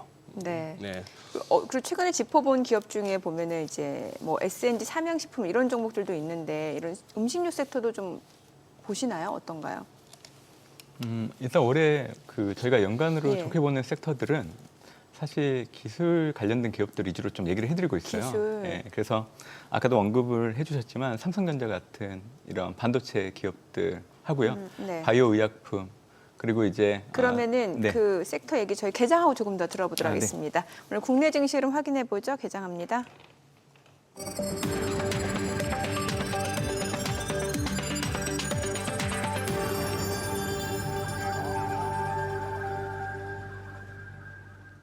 네, 2월 7일 금요일 국내 증시 개장했습니다. 간밤 뉴욕 증시 다우지수 좀 떨어졌고 S&P 500 나스닥은 올랐습니다. 관세와 관련해서 계속해서 좀 불확실성이 남아있는 상황이긴 합니다만 미증시 같은 경우는 개별 기업들 실적에 좀 주목하는 양상이었고 또 주말에 나올 고용 보고서를 앞두고서 이런 부분까지 좀 확인해 보겠다라는 심리도 있었던 것 같습니다. 최근 국내 증시 이제 외국인 투자자 순매수로 지금 반등 흐름을 보여주면서 어제 2,530선까지 회복이 됐었는데 과연 오늘 장에서는 또 어떤 출발을 나타내는지 지수부터 확인해 보겠습니다. 양시장 약보합 출발이네요. 코스피가 2,532, 코스닥도 739포인트, 양시장 지금 보합권 출발 보여주고 있고요. 시가총액 상위 종목 시초가 보겠습니다. 삼성전자 지금 보합권으로 53,900원이고요. SK하이닉스는 0.9% 올라갑니다. 20만 5천 원이고요. LG 에너지솔루션 0.4% 떨어집니다. 34만 500원, 그리고 삼성 바이오로직스가 0.2% 소폭 상승합니다. 109만 7천 원. 현대차가 0.2% 떨어집니다. 20만 2,500원이고 기아가 1.3% 약세로 지금 9만 7,500원. 셀트리온도 떨어집니다. 18만 원. 네이버가 0.2% 상승하네요. 23만 2,500원. 삼성전자 우선주 강보권이고 KB금융이 1% 상승합니다. 8만 5,100원 선. KB금융 상승폭이 조금 더 축소가 됐습니다. 8만 5,100원으로 소폭 상승에 그치고 있는 모습이고 코스닥 시가총액 상위 종목 시초가도 보도록 하겠습니다. 코스닥 쪽에서는 지금 알테오젠이 0.7% 떨어지면서 나흘 만에 지금 차익 실현 물량이 나오면서 내림세를 나타내고 있습니다. 38만 8,500원이고 에코프로빌 0.4% 하락합니다. 12만 2,100원. HLB가 0.7% 상승합니다. 7만 6,500원이고 에코프로가 떨어집니다. 5만 9,200원. 레인보우 로보틱스가 2% 강세를 보여주면서 38만 1,000원 선이고요. 지금 주가는 6거래일 연속 상승을 보여주고 있습니다. 자, 그리고 리가켄바이오가 1% 떨어집니다. 12만 7,600원, 삼천당제약 0.4%, 0.7% 내림세 20만 8,500원. 그리고 클래시스가 0.3% 하락합니다. 5만 1,900원이고요. 리노공업이 0.6% 상승합니다. 21만 7천 원. 휴젤 상승합니다. 25만 3,500원에 거래되고 있습니다. 오늘 시장에서 특징을 보여주고 있는 섹터 종목들 좀 체크를 해보도록 하겠습니다. 오늘 유리기판 관련주들이 다시 한번 힘을 내줍니다. 지금 캠트로닉스가 12% 급등합니다. 27,700원 선이고요. SKC도 3% 상승합니다. 15만 9,500원. JNTC도 1.8% 상승하면서 22,150원. 피롭틱스가 10% 급등합니다. 42,150원이고 HB테크놀로지가 6% 상승하면서 2,790원에 거래되고 있습니다. 그 밖에 YC캠, FNS테크가 지금 10% 급등을 보여주고 있는 상황이에요. YC캠 27,950원. 캠트로닉스도 지금 두 자릿수 상승률을 보여주고 있고 FNS테크도 지금 9% 강세 보여주고 있습니다. 오늘 유리기판 관련주들 힘이 좋습니다. 자, 그리고 오늘 바이오 쪽, 제약 쪽은 탈모 치료라든지 아니면은 지금 이제 아무래도 겨울이다 보니까 이제 바이러스라든지 이런 쪽 종목들이 좀 움직임을 보여주고 있는데 이게 동반 강세라기보다는 좀 일부 종목들 쏠림 현상이 좀 강한 것 같습니다. 특히나 이제 앞서 저희 간단하게 좀 언급을 해드렸던 이제 삼성 바이오로직스가 좀 많이 올라갑니다. 2.9% 상승합니다. 111만 9천 원. 까지 올라가는데 지금 사흘 연속 상승세고 외국계 참고 쪽에서도 지금 매수 주문이 좀 들어오고 있는 상황입니다. 자, 그리고 건설주도 일부 올라가는데 지금 DLENC가 3% 상승하네요. 36,300원. 현대건설, HDC, 현대산업개발도 2%에서 1% 상승 보여주고 있습니다. 상승폭 자체는 그렇게 크지는 않은 상황이고요. 이 정도 좀 보시면 될 것 같고 수급 상황 좀 체크를 해보도록 하겠습니다. 오늘 유가증권 시장에서는 지금 현재 개인 투자자가 7억 원 매수 우위고 외국인과 기관은 각각 24억 원, 305억 원 매도 우위고요. 코스닥도 마찬가지입니다. 개인 투자자가 238억 원 순매수, 외국인과 기관은 각각 213억 원, 30억 원 매도 우위를 나타내고 있습니다. 환율 체크해 보겠습니다. 달러 환율입니다. 정기장 마감 대비로 2원 20전 하락한 1,445원 50전에 개장이 됐습니다. 지금 시장 자체가 지금 약보합 움직임 나타내고 있는 상황인데 오늘 보니까 좀 하락하는 종목이 더 많네요. 좀 많아요. 예. 예. 한 2배 가량 되네요. 하락하는 종목이. 상승하는 종목 대비. 예. 뭐 아까 시작할 때 말씀드렸던 설 연휴 전에 2,536포인트 거기까지 이제 다시 딱 원위치한 상황에서 우리가 먼저 치고 가기에는 좀 뭐 한가 보죠. 이제 미국에서 더 가주느냐 하는 부분을 보고 가야 되는 것 같은데 달러엔 환율이 많이 밀렸네요. 151엔도 오늘 중에 깨지나 싶을 정도로 지금 N1이 순식간에 956원까지 왔습니다. 100엔당 그런 시기이기도 하고 그리고 미국에서는 지금 금융주들이 막 많이 치고 올라갔는데 또 이렇게 트럼프 행정부에서 또 이제 뭐랄까요, 은행권에 대한 규제를 좀 완화해서 네네. 은행들이 좀 이렇게 자금적으로 묵혀두는 자금보다 뭘 대출이 되건 투자가 되건 뭘 할 수 있게끔 유도할 모양인데 우리는 또 그래서 같이 가주나 싶었더니 금융주 별로고 로봇은 계속 가나요? 로봇은 오늘 레인보우 로보틱스가 1.4% 올라가고 있어요. 아무래도 올해 또 로봇주들 사실 모멘텀 자체가 좀 좋잖아요. 네. 미국 쪽에서도 이제 로봇 산업 활성화 이런 정책적인 지원에 대한 기대감도 있는 것 같고요. 그래요. 예. 예. 지금 보니까 클로봇이 5% 강세고 엔젤 로보틱스, KNR 시스템 다 올라가네요. 방산 쪽은요? 방산 쪽 두산 에너빌리티부터 좀 볼까요? 예. 두산 에너빌리티가 지금 3% 좀 떨어지고 있는 상황이고 방산 쪽은 오늘 종목별로 조금 희비가 좀 엇갈리는 양상인 것 같습니다. 예. 사실 그동안 이렇게 방송이나 특히 저희 프로그램에서 별로 언급이 안 돼서 그렇지. 두산 에너빌리티는 참 원전주죠. 제가 잠깐 그래요. 착각을 원전주고. 네. 했네요. 예, 방산주는 지금 보니까 현대로템 하나시스템이 지금 급등하고 있고. 알게 모르게 이렇게 그동안 시세 났던 데가 보니까 예. 엔터주나 게임주 네. 이런 쪽도 이렇게 꽤나 그게 했고 예. 네이버 카카오는 예. 휙 한번 진짜 도둑 들듯이 한번 휙 시세가 나버렸는데 어쨌거나 지금은 다들 빠지는 종목이 더 많다. 제 HTS를 자꾸. 뭐지 알짜배기 많으시네. 예, 아, 그래요. 이거는 그냥 이거는- HTS죠? 예, 그냥 HTS예요. 예, 알겠습니다. 제 포트폴리오가 아니에요. 저거 네. 어떻게 저 캡처하면은 옆에서 어째 그거 하겠는데, 에이, 뭐, 네, 그건 핸드폰에 있죠. 그래요? 예, 저 N 좀 여쭤볼게요. 앞서 이제 달러엔 좀 흐름을 짚어주셨는데 지금 어느덧 보니까 달러엔이 한 151까지 좀 내려온 상황입니다. 지금 엔화 쪽 자산에 대해서 좀 관심 갖고 계시는 분들이 꽤 있으신 것 같아요. 어떨까요? 올해는 예. 엔화 자산에 주목을 해볼 만한 한 해가 될 거라고 보고 있고요. 금리 같은 경우에도 이시바 총리랑 트럼프 정상회담 또 이벤트도 있고 하는 날이라서 아무래도 일본에 대한 관심이 더 커질 만한 여력은 좀 있는 것 같습니다. 아무래도 트럼프가 일본을 상대로 얘기할 수 있는 여러 가지 요건들을 보면 미일 주든 뭐 방위비 협상과 관련된 부분들 그리고 BOJ의 통화 정책과 관련해서 지금 현재 엔화 흐름들에 대한 부분들을 언급할 여지는 있다라고 보고 있는데요. 우선적으로 저는 일본에 대해서 관세 부과와 같은 부분들을 가지고 접근하기보다는 최근 BOJ가 1월달 금리 인상을 하면서 엔화가 강세를 좀 보이고 있는 부분들에 대해서 좀 두둔할 여지는 상당히 커졌다라고 생각을 하고 있습니다. 결국 BOJ의 금리 인상이 계속 진행된다라고 하면 상대적으로 달러가 약세를 보이는 부분들을 영향을 줄 수 요인이기 때문에 트럼프 입장에서는 굳이 거론을 하지 않더라고 하더라도 감세를 하려고 하면 이에 따른 자금 조달을 해야 되는데 국채 발행을 많이 하려고 하면 저금리 통화를 좀 유도를 해야 되는 부분들 그리고 무역 적자를 좀 줄여 보이는 효과를 얻으려고 하면 달러 약세를 유도하는 부분들을 강조할 수밖에 없기 때문에 저는 관세보다는 통화 정책을 두둔하는 형태로 갈 여지가 있다라고 보고 있고요. BOJ는 앞으로 점진적으로 계속 금리 인상을 할 겁니다. 왜냐하면 BOJ 같은 경우에는 지금 일본의 경제 물가 급로가 예상 수순을 그대로 밟고 있다라고 생각을 하고 있고요.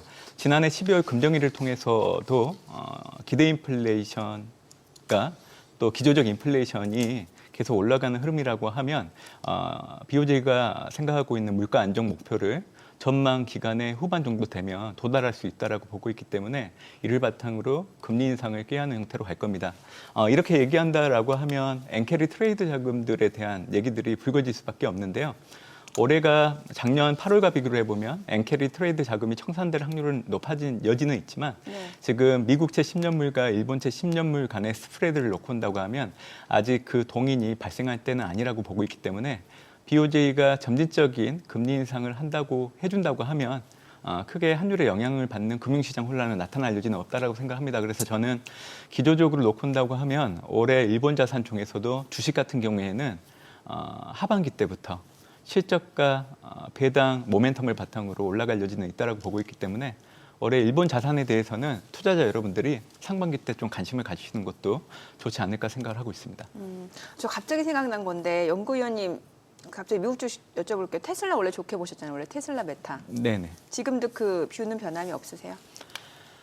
매그니피센트 플러스 브로드컴을 합해서 배트맨이라고 얘기를 하는데요. 앞으로도 배트맨 기업에 대해서는 관심 있게 보셔야 될 걸로 좀 보고 있고 테슬라는 이제는 전기차 기업이 아니라 자율주행차 그리고 휴머노이드 로봇 그리고 우주항공과 관련된 선도 기업으로 좀 보셔야 됩니다.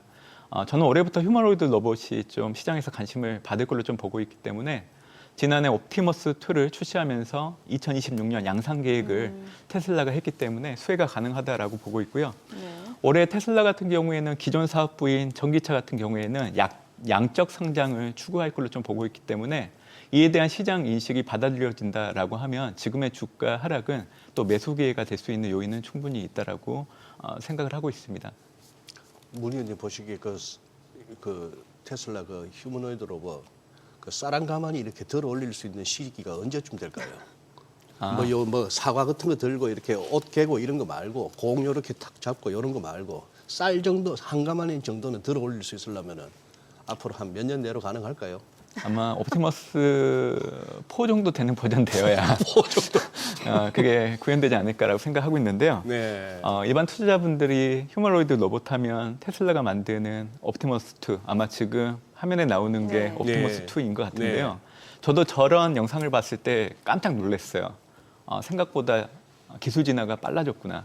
근데 더 놀라운 로봇이 있는데요. 네.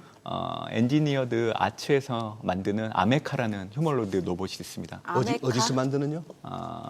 엔지니어드 아츠. 예. 아마 처음 들어보신 분들도 있을 거예요. 근데 이 로봇을 보신다고 하면 깜짝 놀라실 거예요.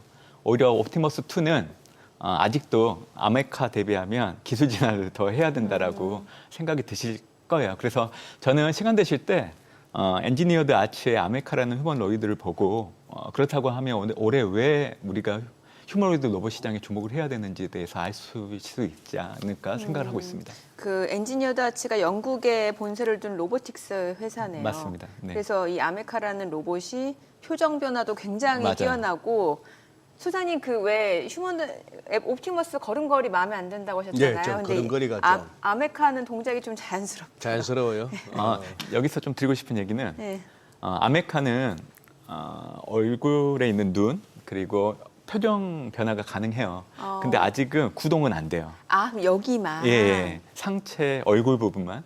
근데 지금 얼굴 근육이 정교하다고 네, 나와 맞아요. 있네요. 그게 3억 원 정도에 지금 팔리고 있는 상황이고요. 아마 나중에 구동까지 된다라고 하면 네. 아마 여러분들이 영화 속에나 보셨던 것들이 현실화될 네. 여지가 상당히 크다라고 보고 있어요. 이 엔지니어드 아츠에서 지금 나오는 제품들이 많네요. 뭐 아메카, 메스머, 뭐 로보테스피언. 네, 근데 인간하고 굉장히 흡사하게 만드는 네, 게 맞아요. 좀 네. 그게 특징이네요. 네. 예. 얼굴 색이 좀 회색 톤인데요. 그렇게 하는 이유가 왜냐면 그 한국말로 표현하면 낯빛. 왜냐면 사람같이 만들 수는 있는데 네. 사람이 그 아메카를 대하게 된다고 하면 혐오감을 느낄 수밖에 없어서 혐오감이요? 네, 인공적으로 지금 피부톤을 회색으로 해서 만들고 있는 상황입니다. 그만큼 정교하다라는 것을 보여주는 정교하다. 거죠. 예. 지금 이제 우리 문 의원님 소개드릴 때마다 대신정권리서센터의 글로벌 전략 수석 연구위원 이렇게 소개를 드립니다. 지금 문 의원님, 네. 이거 진짜 저 한번 진지하게 여쭤보는 거예요. 금년 들어서 처음에는 막 우리가 한국이 1월 달에 네. 그거 했잖아요. 코스피, 코스닥이 특히 코스닥이 더 아웃퍼포먼스 거의 뭐 지수 상승률로 1, 2위를 다투고 했는데 지금도 나쁘지 않아요. 보니까 뭐 러시아, 폴란드, 독일, 스페인, 유로스톡스 다음에 코스닥이 자리 잡고 있고 지금 9%, 뭐 코스피가 조금 더 밑으로 내려가서 5.7%인데 지금 S&P, 나스닥 다 밑에 깔고 있단 말입니다. 네. 지금까지만 봐서는 아직까지 2월 초순인데 어떻게 글로벌 전략 차원에서 여쭙는 겁니다. 그래도 미국 가는 게 맞습니까? 올해도 대충 좀 와주면은 우리 하다못해 뭐 2,600 근처 와주면은 대충 정리하고 미국 가는 게 맞을까요? 네, 저는 트럼프의 관세부가 예고 역시 올해 US와 논 US 이를 확장하면 범 미국 증시와 범 중국 증시 간 디커플링, 차별화가 더 뚜렷해지는 계기가 됐다라고 보고 있고요. 제가 한국 증시를 분석하는 견해는 동일합니다.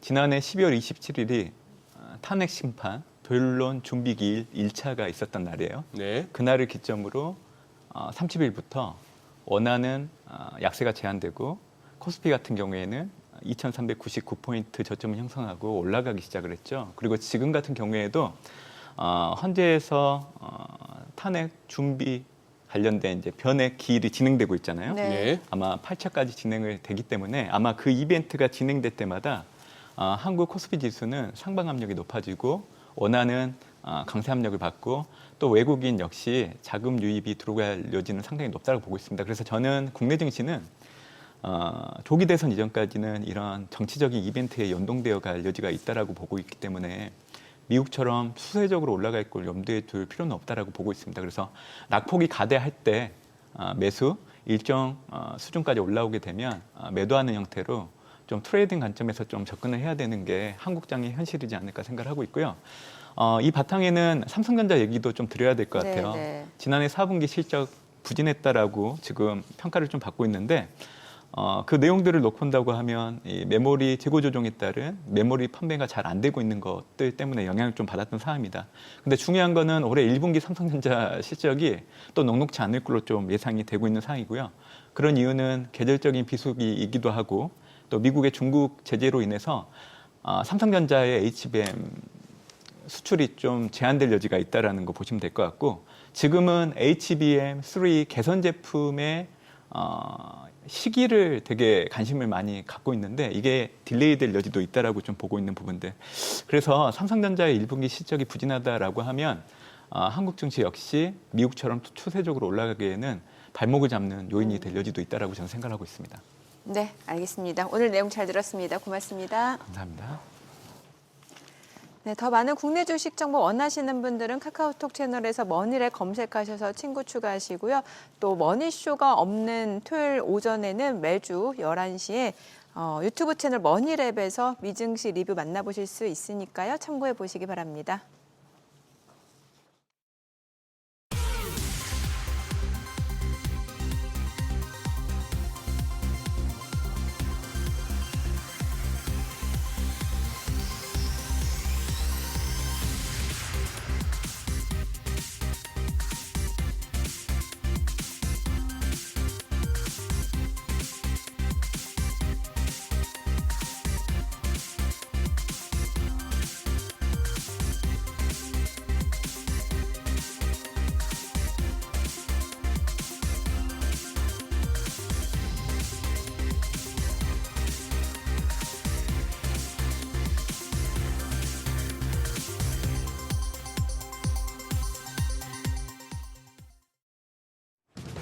이 시각 시황입니다. 오늘 국내 증시 양대 지수는 혼조세를 보이고 있습니다. 아무래도 양 지수 지난 3거래일 동안 꾸준히 올라왔었기 때문에 코스피 오늘은 조금 숨고르기에 들어가는 모습인데요. 0.16% 하락하면서 2,532포인트 가리키고 있고요. 코스닥은 4거래일 연속 상승합니다. 0.49% 상승세로 현재 743포인트 구간 지나가고 있습니다. 수급 상황 보겠습니다. 유가증권 시장 매매 동향입니다. 오늘은 외국인과 기관, 메이저 수급 주체 양 매도가 나오고 있습니다. 외국인이 104억 원 팔자 포지션 취하고 있고 기관도 424억 원 매도 우위 기록 중입니다. 오늘은 개인만 홀로 611억 원 사자 포지션 취하고 있습니다. 코스닥 매매 동향입니다. 코스닥 시장에서는 외국인이 사들입니다. 120억 원의 사자 포지션 취하고 있고요. 반면 기관이 41억 원 매도 우위, 개인도 51억 원 순매도 기록 중입니다. 등락률 상하위 업종입니다. 오늘 건강관리 업체와 서비스 쪽, 그리고 전자장비, 기기, 그리고 제약까지 상승률 상위권에 위치해 있습니다. 반면에 무역회사와 판매업체, 에너지 장비와 서비스, 전기 유틸리티 업종은 하락폭이 큰 것으로 집계됩니다. 그럼 시장을 주도하는 테마 종목별 시세 체크하겠습니다.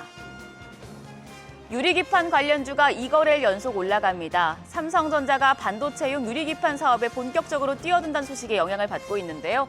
관련주 내에서는 램테크놀러지가 25% 가까운 시세 분출하고 있습니다. 6,050원에 거래되고 있고요. 한빛레이저가 19% 가까이 올라갑니다. 거래가 5,410원. CNG 하이테크도 12% 가까운 강세입니다. 15,150원에 거래되고 있고요. 캠트로닉스가 12.2% 급등세, 더불어서 태성까지도 9% 가까이 올라가고 있습니다. 온실가스 관련주도 상승 중입니다. 은행과 보험사, 기금도 온실가스 배출권 거래에 참여할 수 있게 되면서 관련주가 최근에 주목받고 있는데요. 탄소 중립의 실현의 핵심 기술로 평가되는 이산화탄소 포집, 수송, 저장 및 활용 관련 국내법이 오늘부터 본격 시행된다는 점도 관련주에 영향을 주고 있습니다. 관련주 내에서는 캠트로스가 온실가스 관련주로 분류가 되는데 14% 상승세 보여주고 있고요. 에코바이오가 2%대 오름세로 4,085원, 에어레인도 2%대 상승세 보여주고 있습니다. 현재 거래가 13,390원입니다. 그린케미칼도 2.3% 올라갑니다. 7,470원대에 거래가 되고 있고요. 에코와이는 1.24% 오름세로 24,400원에 거래되고 있습니다. mRNA 메신저 리보엑산 관련주도 오늘 올라갑니다. 관련주 내에서 AI 신약 쪽이 좀 강한 모습 보여주고 있는데요. AI 신약 개발 글로벌 시장 규모가 이제 4배 가까이 늘어날 것이란 전망이 나오는 가운데 국내에서도 AI 신약에 대한 임상 시험이 잇따라 시작되면서 관련주가 주목받고 있습니다. 셀루메드 7.25% 올라갑니다. 거래가 2,220원이고요. 나이백이 4% 가까운 상승세 시현하면서 16,290원.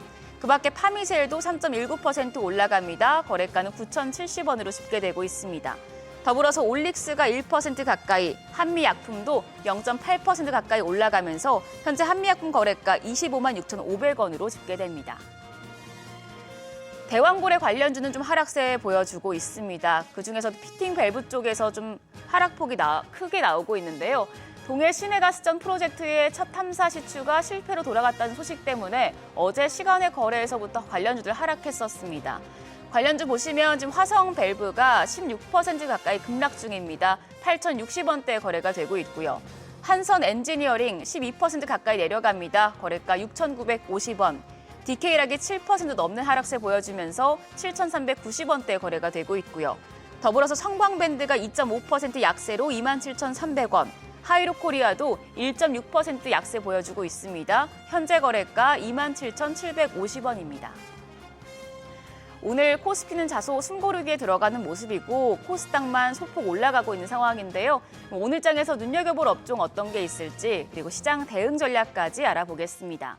오늘은 트러스트 투자자문 이영진 자문역 전화 연결돼 있습니다. 안녕하세요. 네, 안녕하십니까. 네, 딥시크 사태 이후에 AI 전력 인프라 관련주의 랠리가 꺾이는 모습이었는데요. 최근에 스타게이트 프로젝트에 한국 기업들의 참여 가능성이 언급되면서 관련주를 다시 한번 주목해봐야 한다는 의견도 나오고 있습니다. 앞으로의 향방은 어떻게 보시나요? 네, 최근 글로벌 증시가 딥시크 쇼크 이전 수준으로 복원되며 안정세를 되찾고 있습니다. 그동안 딥시크 사태로 혁신적인 AI 모델 공개가 업계를 흔들었지만 빅테크 기업들의 실적 발표와 자본 지출 확대 계획이 시장을 안정시키는 데 큰 역할을 하고 있습니다. 전일만 해도 메타, 알파벳 그리고 마이크로소프트가 올해 데이터 센터와 AI 인프라에 총 2,250억 달러를 투자할 계획이라고 밝혔고 엔비디아의 반등세로 다시금 AI 반도체에도 훈풍이 불어오고 있는 상황입니다. 이러한 흐름에 맞춰서 일전에 트럼프의 스타게이트 투자 소식과 일론 머스크의 XAI 배전반 부품을 공급하기로 하면서 부각됐던 K 전력인프라 소외주가 다시 주목받고 있는 상황인데요. 현재 글로벌 전력 수요가 증가되고 있는 상황에서 2025년 국내 전기 산업 생산은 전년 대비 0.8% 증가한 45.4조 원, 수출은 4.5% 증가한 162억 달러에 이를 것으로 예상됩니다. 이렇듯 한국의 전력 인프라 섹터는 올해도 지속적인 성장세를 보일 것으로 바라보고 있습니다. 네, 그럼 전력 인프라 관련주 중에서 어떤 종목 눈여겨보면 좋을까요? 네, K전력 인프라 수혜주 중에서는 최근 일론 머스크의 XAI 배전반 부품을 공급하기로 하면서 부각됐던 LS그룹이 가장 큰 수혜주로 자리매김할 가능성이 높겠습니다.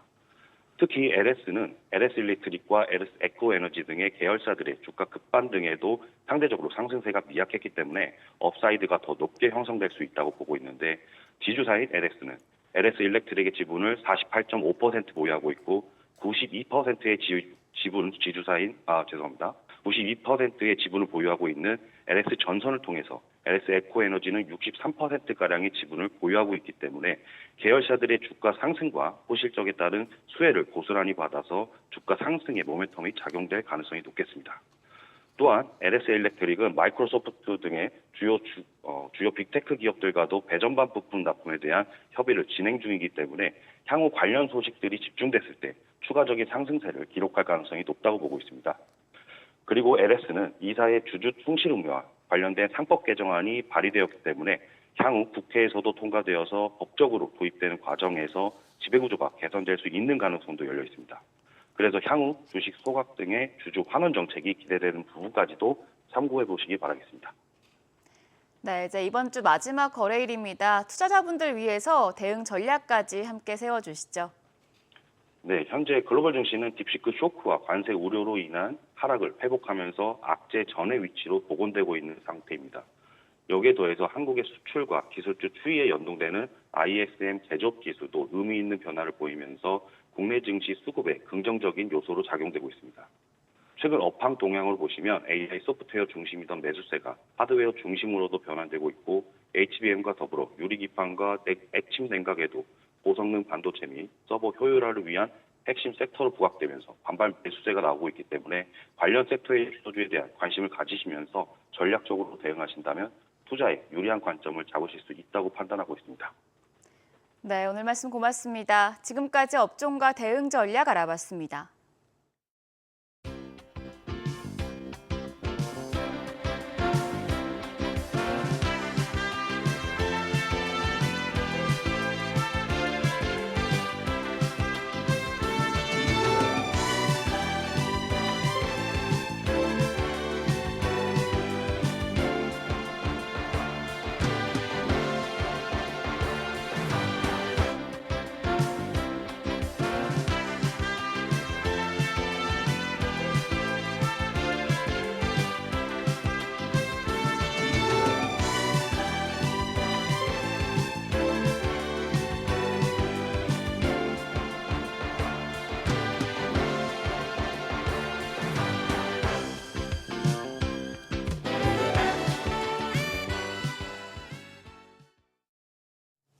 네, 뭐 오늘도 한파주의보잖아요. 최근에 급격하게 좀 기온이 내려갔는데 부동산 시장도 좀 좀처럼 온기가 돌지 않고 있습니다.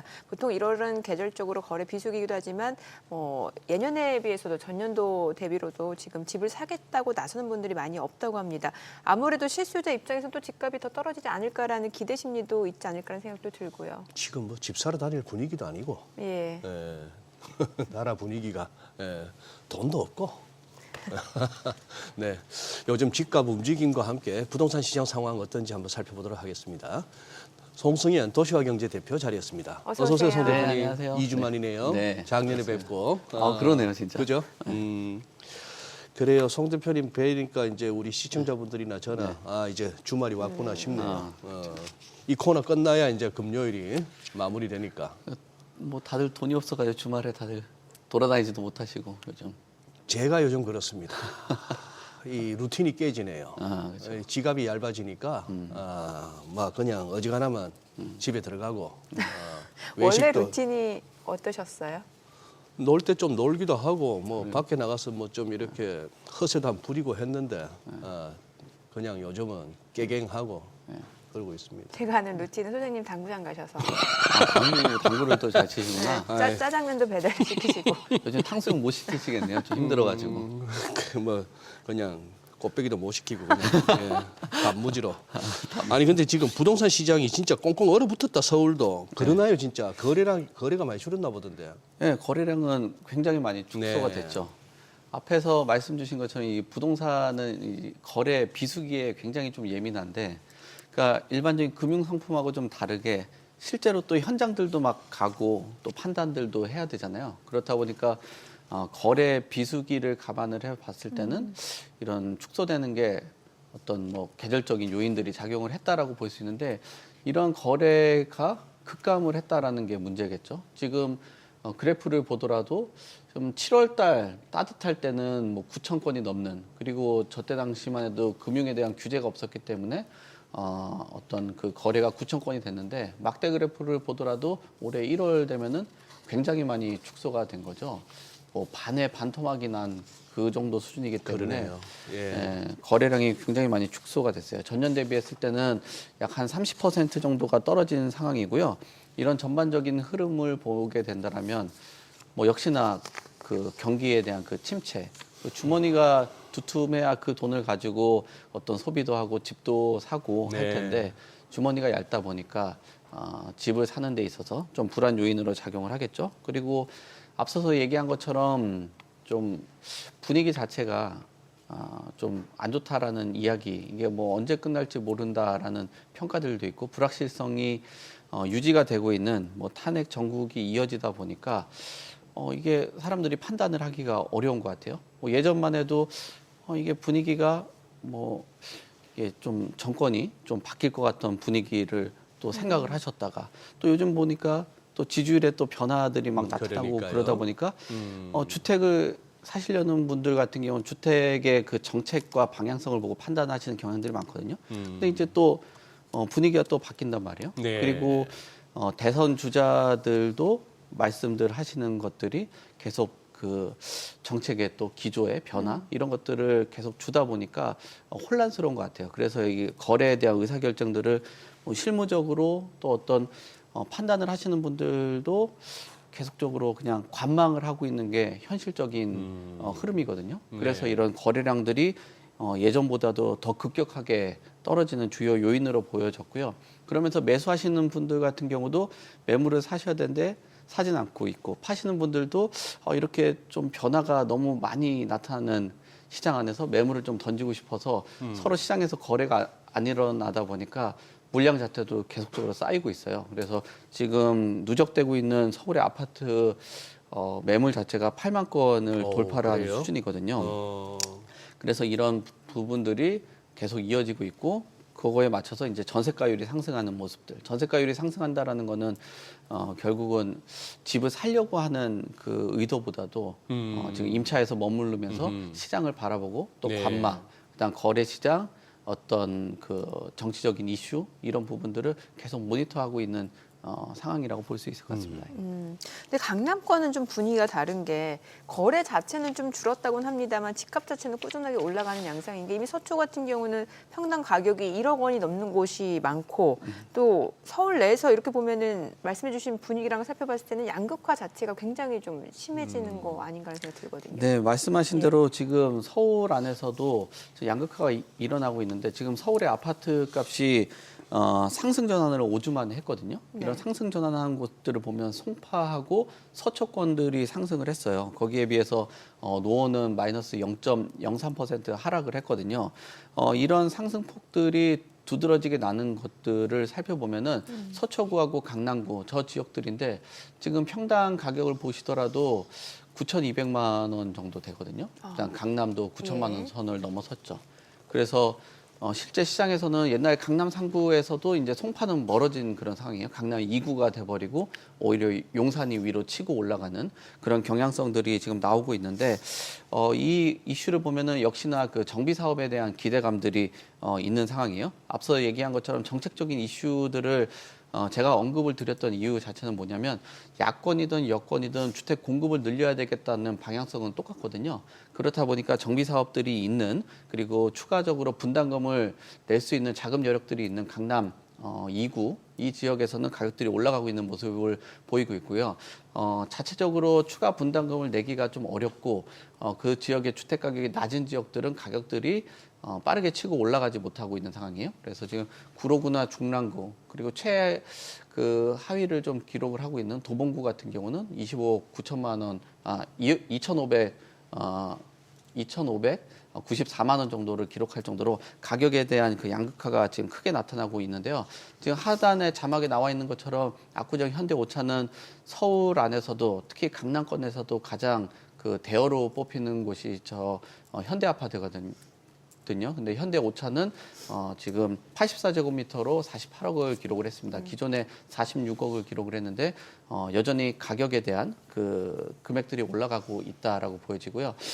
이 부분에 대한 문제점들을 보면은 그간 이 강남권 같은 경우는 거주하기에 대한 그 만족도, 향후에 정비 사업이 마무리되고 나서도 주택의 그 질이라든지 주변의 인프라들이 너무 좋다 보니까 실수요자들이 많이 관심을 가져요. 그래서 실수요자들이 특정 지역에 그리고 가격 경쟁력이 있는 소위 말하는 그 똘똘한 한 채 쪽으로 쏠림 현상들이 나타나면서 가격들이 굉장히 높게 올라가고 있다. 거기에 비해서 다주택자라든지 임대사업자들은 역시나 뭐 대출에 대한 부담이라든지 투자 시장이 얼어붙다 보니까 아무래도 똘똘한 한 채 쪽, 주택 한 채 쪽으로 쏠려가다 보니까 가장 입지적으로 그리고 향후의 미래 가치를 담고 있는 지역들, 그리고 한강변 주변들 이런 지역들의 쏠림 현상들이 나타나면서 실거래가들이 급등하는 그런 모습들이 나타나고 있습니다. 네. 여기 뭐 토지거래 허가제 이것도 한번 설명해 주시죠. 이게 뭐 한 5년 만에 해제될 가능성이 커지면서 강남 쪽이 또 들썩거리고 있다. 우리 또 작가님 적어주신 거 읽어보니까 잠삼 대청, 네. 아마 잠실, 삼성, 대치, 청담 같은데 네. 뭐 매물이 사라지는 분위기라면서요? 네, 앞에 이제 뭐 앞머리를 이제 따서 한 거죠. 잠삼대청? 네, 잠삼대청이라고들 예. 많이 하는데 예. 오세훈 시장이 얼마 전에 뭐 여러 가지 그 발표를 하는 그 과정 안에서 송구스럽다라는 표현을 했어요. 그 말은 뭐냐면은 주택 가격들이 올라가고 있는 상황에서 네. 재산권에 대한 그런 규제를 너무 했다라는 거에 네. 대해서 스스로 그 송구스럽다라는 말씀을 하셨었거든요. 그 말은 뭐냐면은 결국 이 토지거래 허가구역이 집값을 안정을 시켰다라면은 어떤 큰 도움이 될 수도 있었을 텐데 아까 말씀하신 그 압구정동을 비롯해서 주요 사업지들과 정비 사업지들 같은 경우는 가격이 굉장히 많이 올라갔거든요. 특히나 실제 거주를 하는 측면 안에서 거래를 하다 보니까 전세를 끼고 소위 말하는 갭 투자라고 하죠. 갭 투자가 불가능해요. 그러면은 그 갭 투자가 불가능하다라는 거는 거기에 만약에 매매나 거래가 일어나면은 그 지역에서는 이제 전세 물량들이 없어진다라고 보시면 돼요. 그래서 전세 물량들이 부족하다 보니까 전세 가격이 급등을 했거든요. 2019년도는 8.4% 정도의 상승률을 기록을 했었는데 2020년도 토지거래 허가구역 지정된 기간 안에서는 30%가 넘게 그 상승을 했거든요. 그러니까 전세 가격이 상승되는 문제, 물량들을 줄여버리기 때문에 그다음에 향후에 그 토지거래 허가구역이 해제가 됐을 때 가격이 올라갈 수 있다라는 그런 기대 심리들. 왜냐하면 토지거래 허가제를 지정한다라는 거는 그 지역에 개발 계획이 있거나 향후에 개발을 한다라는 그런 어떤 꼬리표를 달아주면서 거기가 가장 우수한 입지라는 그런 뭐 글쎄. 그 최상 등급지라고 예. 입증을 하는 거거든요. 예. 그러니까 하나의 훈장을 달게 돼버리는 거죠. 예. 그러면서 가치가 상승하는 문제점들. 그럼 결국은 가격은 그 상승하는 것을 억제하지 못하고 재산권들은 재산권들은 어떤 활용을 못하는 그런 문제점들을 발휘하다 보니까 서울시 안에서도 이 부분에 대해서 뭐 용역도 내고 뭐 여러 가지 연구들을 해봤는데 가격은 일시적으로 누를지 모르겠지만 가격이 상승하는 이런 문제점. 근데 재산권은 활용하지 못하는 문제 이런 것들이 충돌되다 보니까 아무래도 뭐 서울시 이걸 이제 지정할 수 있는 사람들이 정부하고 또 각 지자체장들이 지정을 할 수 있거든요. 네. 그러다 보니까 여기 서울시 안에서도 그 오세훈 시장이 송구스럽다라는 얘기를 한다라는 거는 결국은 뭐 주택 가격의 문제점, 거래를 활발하지 못하게 하는 거래량 축소, 그다음에 전세가 상승 이런 문제점들이 낳은 토지거래 허가제다 보니까 외국에서는 이 부분들에 대해서도 사실 뭐 미국이나 이런 곳들 같은 경우는 뭐 군사시설이나 이런 데들은 아무래도 보안적인 문제가 있기 때문에 그 토지거래 허가 거래를 못하게 하는 그런 경우들도 있고, 또는 뭐 독일 같은 경우는 뭐 어떤 뭐 농경이나 이런 거 하면서 일종의 한 사람이 너무 많이 농작물이라든지 이런 것들을 독점을 하게 된다는 문제들 예. 있을 수 있잖아요. 그런 쪽으로 하는데 이렇게 주택을 거래하면서 규제를 하는 것들은 다른 나라에서도 뭐 일부 어쨌든 찾으면 찾겠지만 그래도 보편적인 그 거래 제도는 아니기 때문에 이런 부분에 대해서 좀 개선이 될 필요가 있다라는 얘기들이 계속 나오고 있습니다. 그런데 송 대표님, 저게 아까 말씀하시기로 정부하고 지방자치단체장이 네. 토지거래 허가제를 갖다가 이제 뭐 할 수 있다는 얘기인데, 그러면 이게 국회에서 통과하는 무슨 법률 문제도 아니고, 네. 그러면 지역이나 이런 것도 네. 그리고 허가제 적용 기간도 네.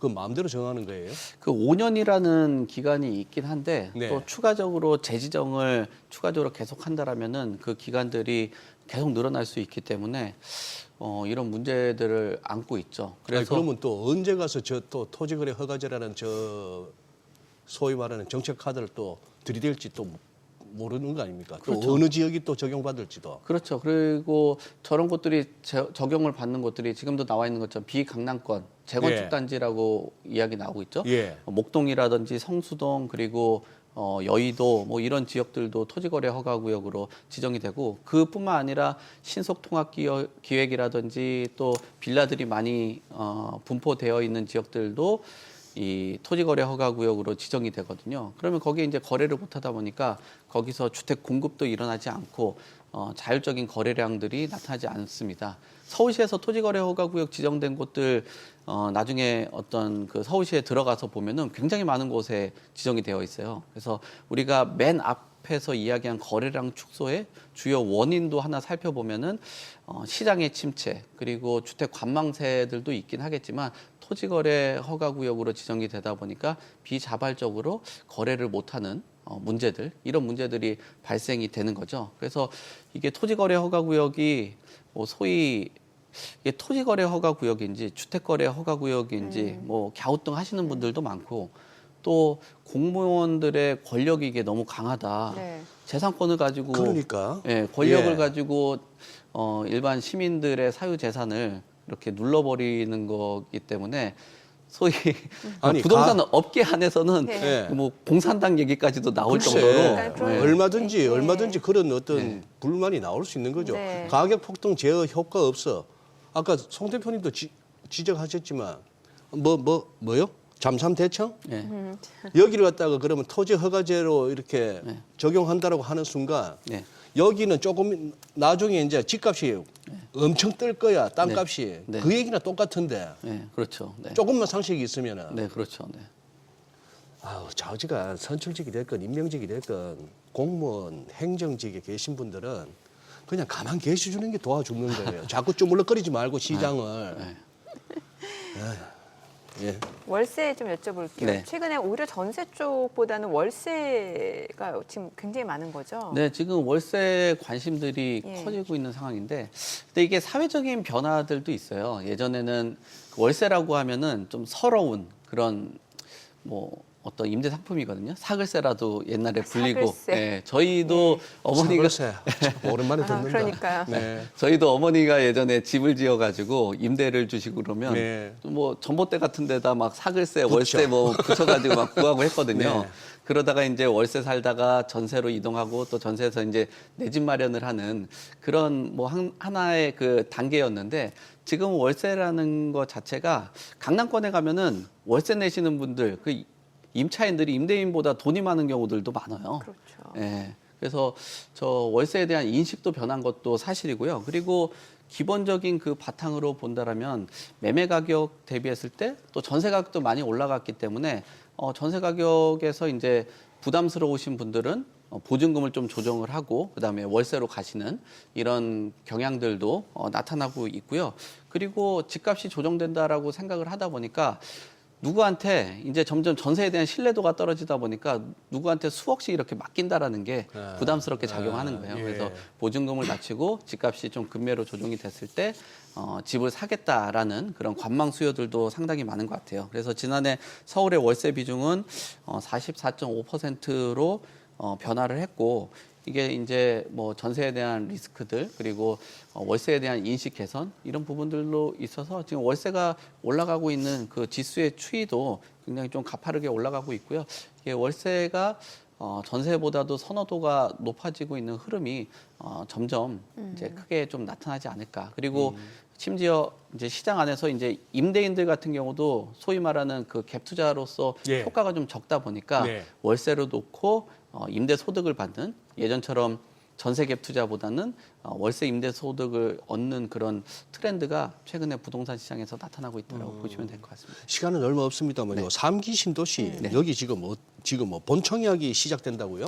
예, 3기 신도시 지금 본청약들이 일어나는데 지금 주택 공급이 부족하다 보니까 지금 민간 쪽보다는 공공 쪽에서 공급을 많이들 해왔어요. 그 중에서도 이제 3기 신도시 주요 지역들 이런 지역들의 본청약에 많은 사람들이 관심을 갖고 있는데 지도 보시면은 지금 하남, 교산이라든지 이런 지역들은 많은 분들이 관심을 가질 만한 그런 지역이고요. 그다음에 남양주, 왕수, 그다음에 고양, 창릉 이 지역들도 관심들을 가지시면 좋을 것 같습니다. 올 연말까지 3기 신도시가 분양 물량이 한 8천 가구 정도 예정이 되고 있기 때문에 많이 관심을 가지면 좋을 것 같고요. 특히나 3기 신도시 같은 경우는 요즘 키워드 자체가 분양가 상한제 지역 이 지역이 가장 그 관심도가 높고 경쟁력이 높은 지역인데 기존 대비했을 때 1기 신도시보다도 거리가 훨씬 더 가까우면서 가격에 대한 그 경쟁력이 있기 때문에 이 다른 3기 신도시보다도 관심을 좀 가지시면 좋을 것 같고요. 그 외에도 공공택지 안에서도 1만 3천 가구 정도가 또 대기를 하고 있어요. 과천 주암이라든지 뭐 이런 지역들, 이런 지역들도 대기를 하고 있기 때문에 여러분들이 요즘에 민간에서 분양 물량을 기다리셨던 분들 힘드시잖아요. 그러니까 이 그 물량에서 나오는 물량들도 뭐 최우선 등급지는 아니더라도 뭐 그 서울의 외곽 지역보다도 더 입지가 좋다라는 평가들도 많기 때문에 저 뭐 하남 교산이라든지 이런 지역들은 관심 있게 보시면 좋을 것 같습니다. 음마 재건축 간단하게 물어볼게요. 이번에 어떻게 좀 될까요? 뭐 지금 그 정비 계획을 변경을 했고 신속 통합 기획을 통해서 사업의 속도를 올리기 위해서 진행을 하다 보니까 충분히 가능성들이 있을 것 같고요. 이런 속도가 나오다 보니까 음마 아파트에서도 지금 뭐 신고가들이라든지 뭐 호가들이 올라가는 그런 상황들이 나타나고 있습니다. 그래서 이 음마 아파트도 이제는 점점 발걸음을 떼고 있다라고 보시면 될 것 같습니다. 네, 오늘 내용 잘 들었습니다. 네, 고맙습니다. 고맙습니다. 네, 감사합니다. 네, 오늘 뭐 양시장이 좀 보합권 움직임 나타나고 있고 개인 투자자도 매수해주고 있는 상황이고 외국인은 선물해서 조금 매수를 하네요. 예, 그러네요. 예, 오늘 뭐 크게 기대하기는 뭐 급락 급등은 아닌 것 같습니다. 네. 저희 방송 중에 전해드린 내용과 관련해서 모든 투자 판단의 책임은 투자자분들께 있다는 점 알려드립니다. 네, 세상의 모든 돈 되는 정보 재테크 노하우머니쇼 오늘은 여기서 인사드리겠습니다. 여러분의 모든 경제 SBS 비지가 함께하겠습니다. 저희는 다음 주 월요일 오전 8시에 찾아뵙겠습니다. 고맙습니다.